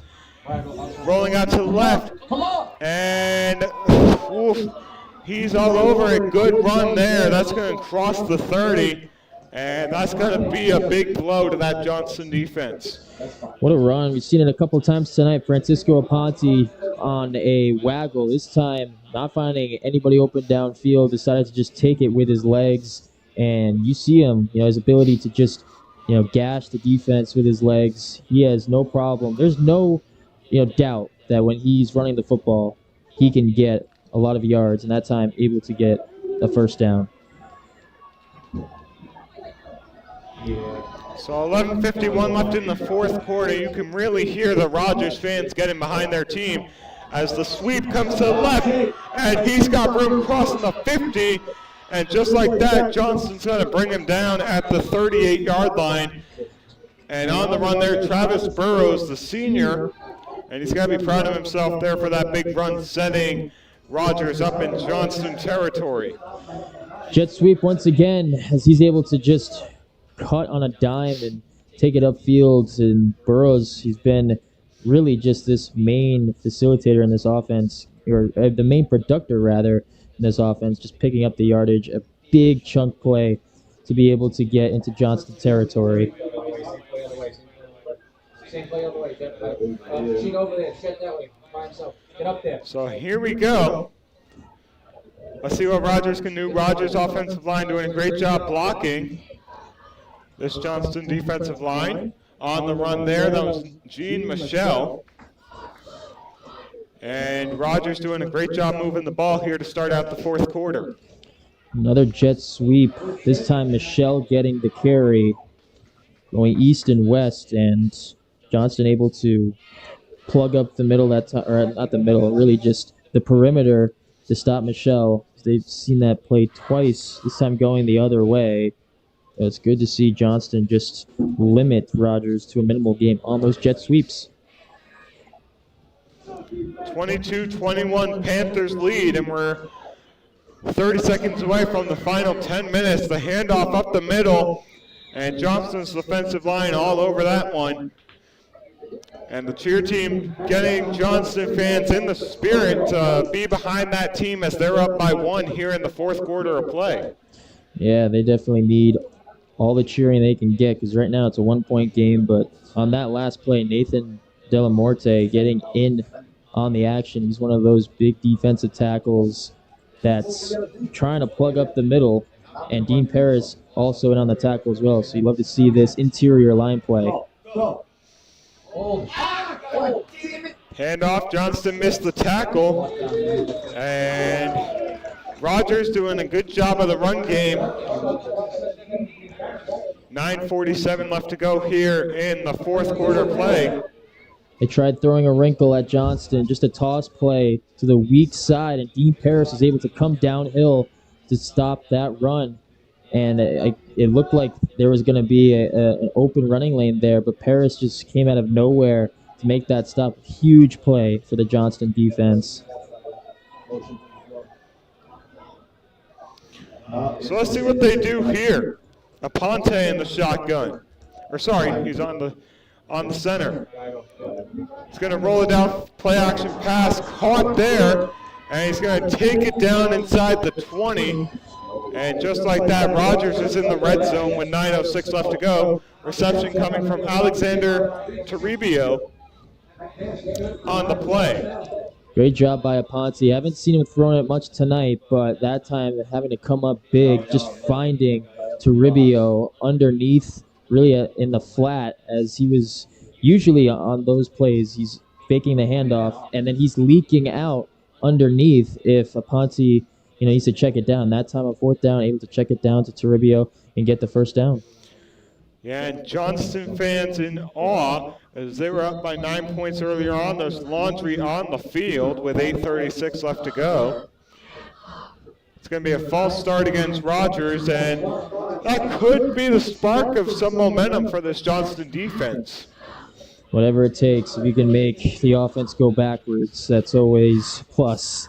and somebody clearly flinched there. Not sure who it was, but the jet motion sometimes can, set offensive linemen off guard, and they've been doing a great job. This Rogers offensive line creating these running lanes, and whether it's the jet sweeps or straight fullback dives, it really hasn't mattered. Ponte rolling out to his left. He's going to fire it back across the other side of the field, and it is caught. In on the grab there was number 8, Neil Porter, his first reception of the night, the tight end senior from Rogers High School. Yeah, Neil Porter, he actually had the touchdown grab earlier in the game, and that time, this was a really cool throw by Aponte. He's just going to go with a slide arm sling, somehow found Porter on the opposite side of the field, had to throw it across the field and complete it to him for a 5-yard gain. Really cool play by Aponte.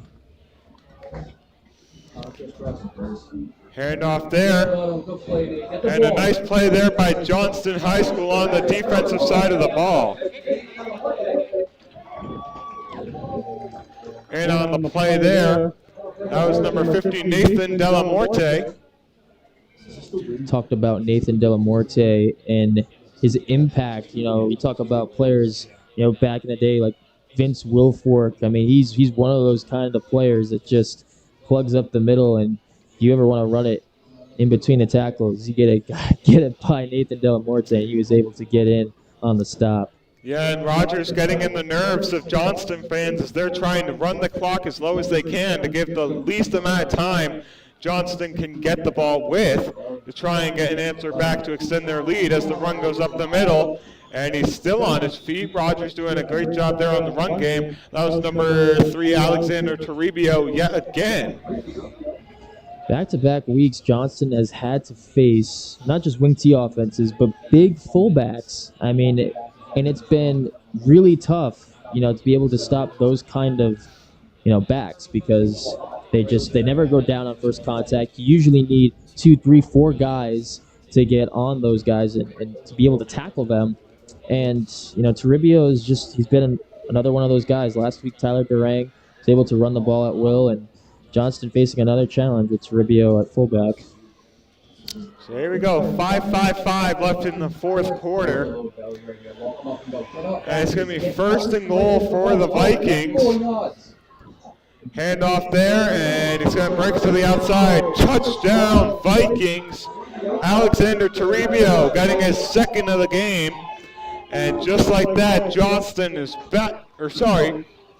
Rogers is in the lead with 5:43 left in the fourth quarter, 27-22 the score. What a drive by this Rogers team. And it was a big task to start with, to be able to go on the road into a loud crowd and be able to silence the noise. And that's what they did on that drive. They were able to just go down the field, long drive, stick with their old school plays, eventually stick it in the end zone with Alexander Toribio. Very textbook, well-planned drive. Yeah, it's going to be interesting to see what Johnston's offense does, and Rogers looks like they're going to go for 2. As we talked about the wind being a big factor, flags on the field. False start against Rogers. That's going to bring them back even further. Should be interesting to see what Rogers does now at this point. But I think they're probably going to go for 2 no matter what, because they're going to try and make this a 7-point game. Obviously, the laundry on the field, changes the play here, but I just think at this point, you got a real barn burner. Both teams going at it. Love to see both teams go on offense, scoring constantly, and that's what you've seen here tonight. Clemens was warming up his arm on the sideline, rolling out to left, firing, incomplete. Great call there by the Johnston defensive coordinator. And just like that, Johnston keeps it. And it's going to be a 5-point game as Rogers is going to kick it off to Johnston. And Johnston's kick return team has been pretty deadly here tonight. It sure has, and that was a huge play. I don't think anybody understands the severity of that play, because now it's a 5-point game. Even if Johnston gets a touchdown, they don't need an extra point or a 2-point conversion to tie it. Now it's a 5-point game. So even if they don't make the PAT, they're still with a 1-point lead. So that was a big play. And yeah, I'd love to see another kick return, set them up in positive field position. So here we go. Excited to see what Vasquez and Finnegan do on the kick return and see what they can do. See if they can try and get kick return past the 50. That would be dream position for the Panthers. It would be a dream, and you want to set yourself in the best position possible. So if you can play all three phases, offense, defense, special teams, and special teams has definitely, I would say it's been up there with the offense tonight. Yep. So you want to be able to see that consistently even at this point. So here we go. Everyone in Johnston here, the nerves are rumbling as Johnston's down by 5 with 5 minutes and a quarter to go. So here we go. Vasquez catches it. Vasquez has blocks. He's still on his feet. He crosses the 40 and he's down inside the 45. So a nice little return there. Just what we were hoping for. A great return. Vasquez able to take it north of the 40-yard line. And that's been there tonight, really for both teams. You've seen, just not great coverage on kickoff. And that's allowed for great field position for both teams. They don't have to drive the length of the field. And Vasquez, once again, with another great return, along with Finnegan tonight. So 5 minutes, 35 seconds left to go in the fourth quarter. 27-22, Rogers leads. It is a storybook game here for both the Panthers and the Vikings. And excited to see what Clements can do at the quarterback spot. So here we go. Clements hands it off. Going to get run a little bit to the outside. Not going to get past the line of scrimmage. And not an ideal start for the Panthers offense on this drive. Yeah, and again, you've seen it time and time again tonight. Rogers just sending the house, blitzing guys, and they're leaving 4 guys into coverage. And so whenever Johnston runs the football, they have no chance. Yeah. And you're seeing a minimal gain, just a 1-yard gain on that play. So, it'll be interesting to see what this coaching staff dials up at this point in the game, now approaching under 5 minutes. So just now, 5 minutes to go left in the fourth quarter. And the first play of the drive doesn't get past the line of scrimmage, so it's still 2nd and 10. But Clements, let's see what they call here. High snap, Clements gets a hand on it, launches it deep, and it is incomplete. Intended for number 4, Cameron Walker. They want a flag. With 4:40 to go, and everyone in Johnston wants a flag on that play. Cameron Walker once again, and I think the referees are trying to see that the game plan is not also to just go downfield, but to get them to throw penalty flags. Yep. And at some point, they're going to let them play a little bit. That time, Jean-Michel with him stride for stride, good coverage, but just kind of shielding him in front of Walker, not allowing him to get to the football. And that's just textbook coverage. Yeah, and as we mentioned earlier on, the Rogers defense has been step for step with all the wide receivers on this Johnston team. They've been doing a great job. Clements has been trusting his arm, passing the ball great, but we haven't really seen him throwing the ball this fourth quarter at all. Yeah, and that's a credit to Rogers and their time of possession, just eating up clock.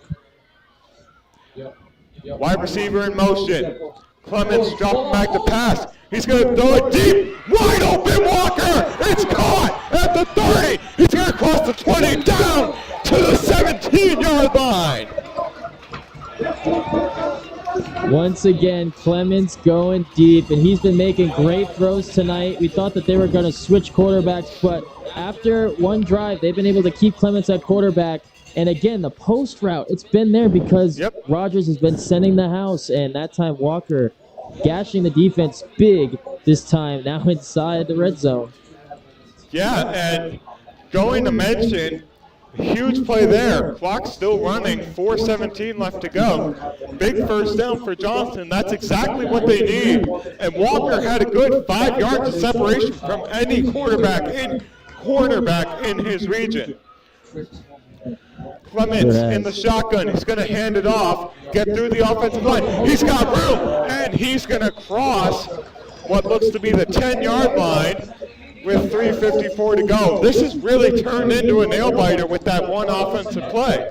It sure is, and I gotta tell you what, it's been fun to watch both of these offenses just plug away, picking up the yardage, and this time Dean Paris right up the middle.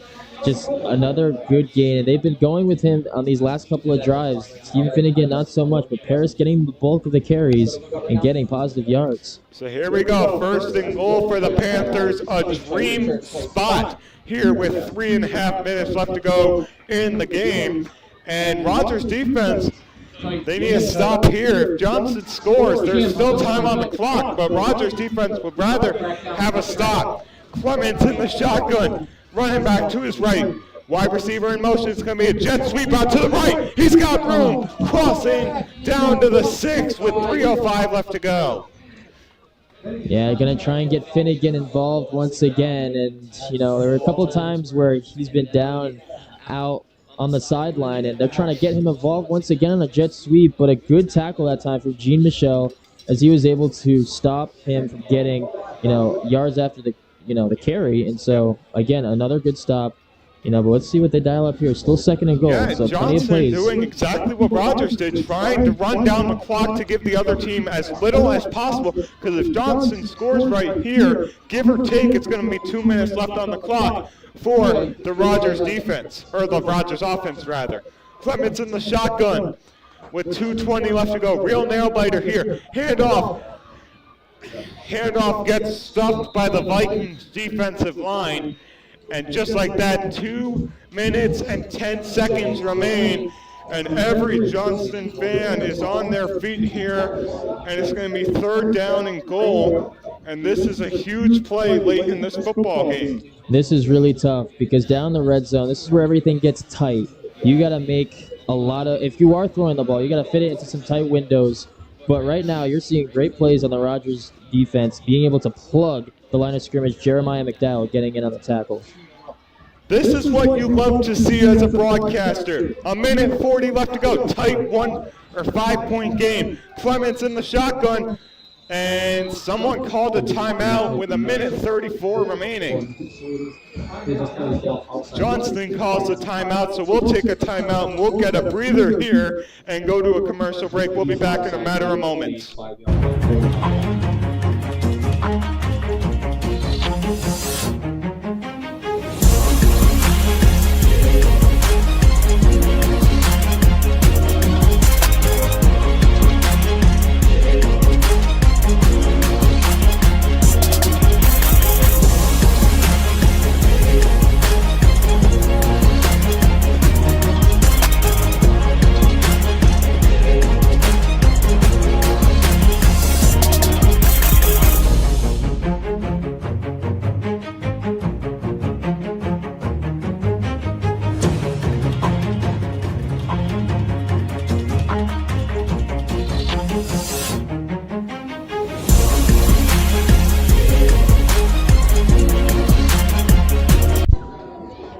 Well, we're back here at Johnston High School, 3rd and goal. Rogers leads at 27-22 on the road. Every Johnston fan holding on to their seat. Clements in the shotgun, and 1:34 left to go. Clements fires end zone. It's caught. Let's see. The Vikings got him at the 1. Catching it is Jaziel Rodriguez. 1:15 left to go. They are down at the 1, 4th and goal. It was just a quick hitch by Rodriguez, and Clements fired it quickly, but just at the 1-yard line. So great stop by Rogers. They've been seeing that all night. So this one, it comes down to one play. 4th and goal from the 1-yard line for the Johnston offense. Excited to see what they're going to call here, because this Rogers defensive line has been amazing stopping the run here in the second half. Amazing stopping the pass. They just need one break. Johnston just needs one lucky break for the offensive line to create a hole, and just one extension of the arm is all it's going to take. Yeah, it's going to take a lot. I mean, they have a lot of things on the menu at this point. So this is the time where you take a timeout, you take a breather. It's 4th and 1. So you want to go with the best possible decision that you have on your playbook. So this is something that they're going to go with, and it doesn't get better than this. Oh, no. Having my hands on my head right now. A minute 9, 27-22 Rogers. Everyone guarding the goal line. It comes down to this. Johnston looking for their first win of the year. Rogers looking for their first win of the year. It comes down to this. Will they get it? Hand off. They got it. Touchdown, Johnston. Johnston gets it. Stephen Finnegan with the touchdown. A minute 3 left to go. Oh my goodness. Oh my goodness. Stephen Finnegan. I can't believe they went with the toss play. I could have swore they were going to go with a QB sneak or at least go with Dean Paris. And they went with Stephen Finnegan on the toss play. He was able to barrel through, had to get that last push to get into the end zone. And I tell you what, that is something that you are going to see for a long time. Stephen Finnegan getting his number called in the most important play possible. He's one of the best guys to do it. And sit back and watch how you guys. You have to give credit to the offensive line for that play, to keep everyone to the left. And just that one lucky break, like I said, the extension of the arm got that touchdown for them. They're going for 2. They sweep it out to the right. They got it. 3-point game with a minute 3 to go. Wow. I cannot believe what I'm witnessing right now. Nari Vasquez, he's the quarterback this time. He has a designed rollout, and that time he had an option to throw the football. He's going to take it with his legs, and we know how dangerous he is with the ball in his hands. That time just taking himself for the 2-point. And that's now it's a 3-point game. So big time in this game. 3-point game with a minute and 3 seconds to go. And this is why you love football.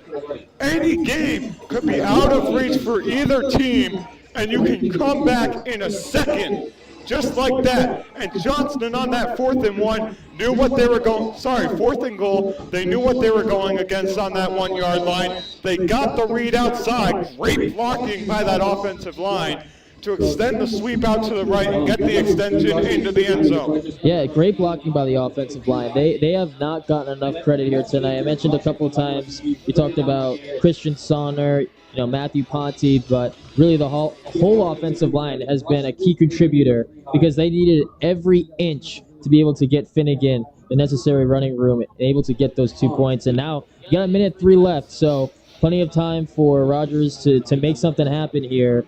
And so you got to get a huge stop more than ever. Yeah, and just being told, Rogers has one of the longest leg kickers in the state of Rhode Island, one of the best kickers. So Johnston goes with the squib. It was last touch. Return there. Let's see what's going to happen. Oh, they didn't get the tackle. Bouncing it out to the right. And they're going to go. Let's see if they keep him in bounds. Did they get him in bounds? No, he went out of bounds. Clock stops no matter what after a kickoff. So the clock will stop at 54 seconds. But Aponte, who is their quarterback, got the kick return on that play. And so he will contribute any way possible, getting it around the 38-yard line. So still good starting field position for Rogers at this point with just under a minute to go. So an injury timeout on the field for Johnston. And so 30-27 the score. Johnston leads. What a huge game it's been for the Panthers. Guys, move up. Go. This is not free bets. And everyone's going in to talk to the coach. Says staying deep. Oh. We have Demetrius out there. We have Yeah, so the injury timeout being a big factor in play, giving Rogers a big free timeout. Yeah, this is an interesting situation for them. Obviously, you're under a minute to go, and so trying to get out of bounds is step one. You also have, I imagine they have some timeouts here, so they can stop the clock as well. But they can't run the football. This is a time where they have to pass the football. They usually go with, flood plays. They go with waggles, things of that nature, and it's good to see him get back up on his feet.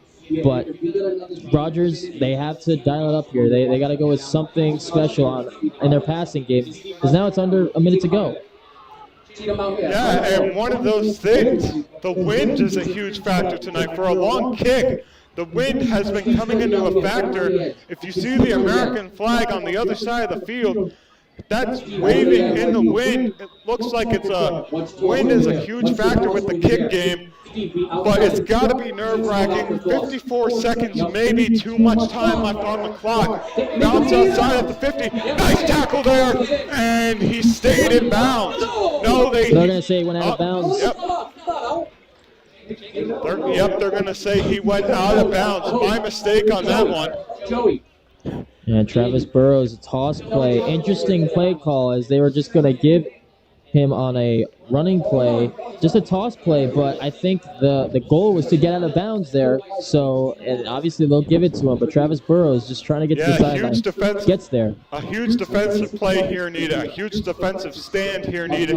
2nd and 10 for the Vikings. Flags on the play. Flags are going to fly, and it's going to be a false start against Rogers. They're going to bring it back another 5 yards for 2nd down, and Johnston is letting them hear it. Yep, this is interesting situation because now you're going to get your defensive backs playing back for a big play.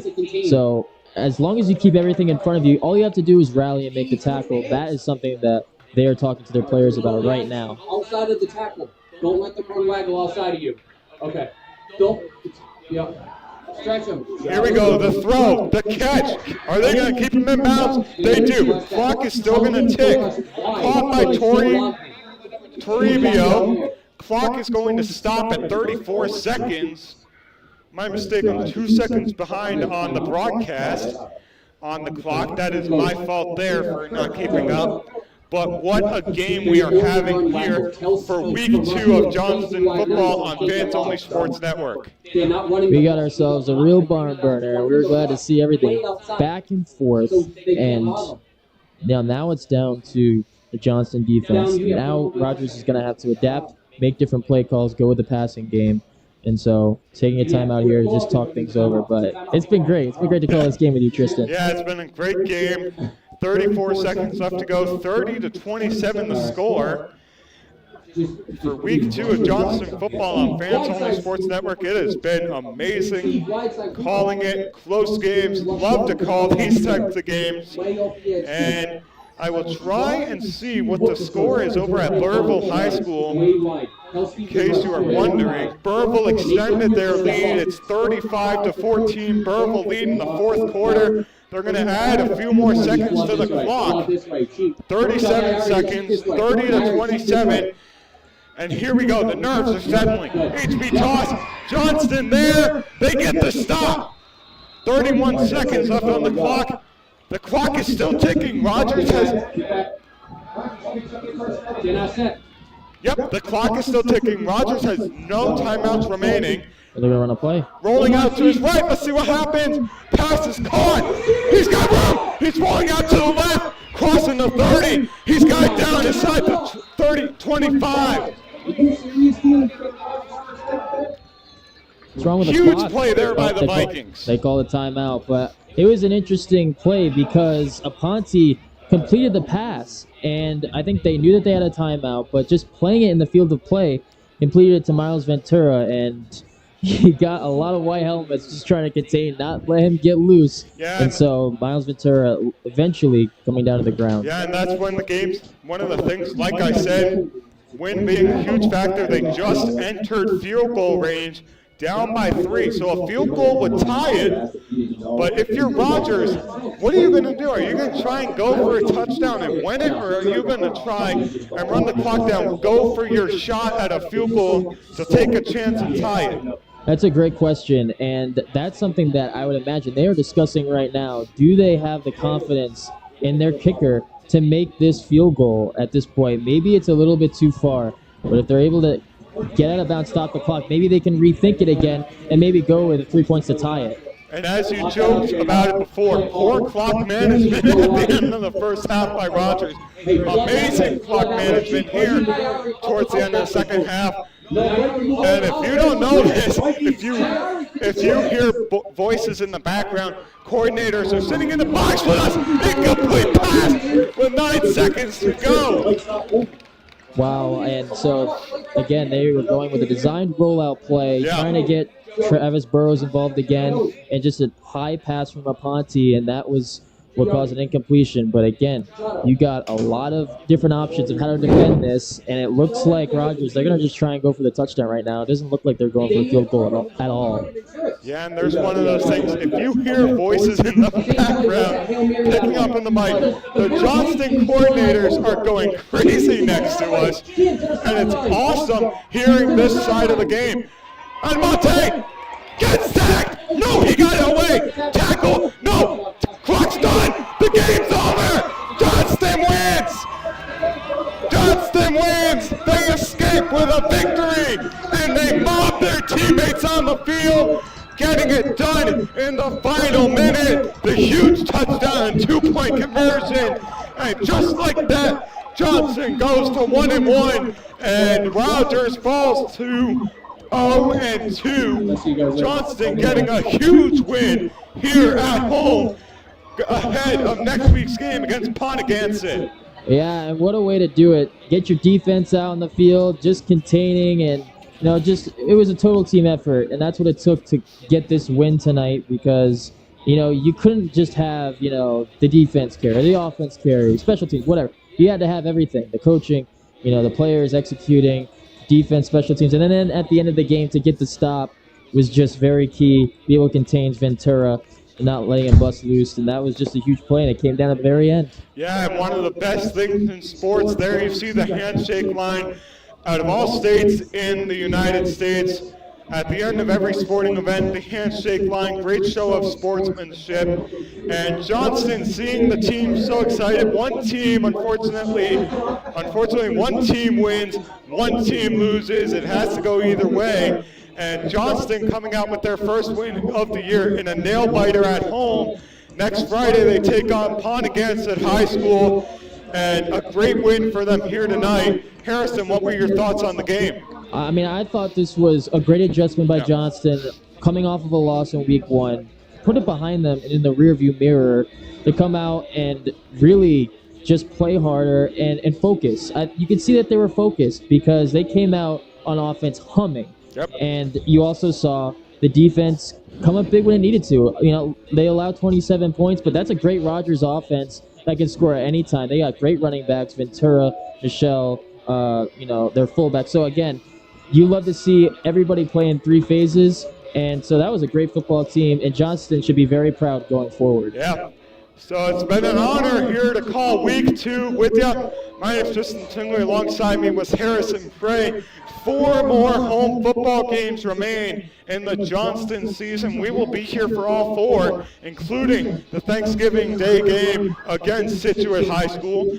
But we have plenty of time before that. State playoffs and about 7 weeks left in the season. So for all of us here at Fans Only Sports Network, we thank you for joining us, and we will see you for more Johnston football next week. Hope you're staying safe and enjoying all of the coverage we bring you on Fans Only Sports Network. Have a great night, everybody.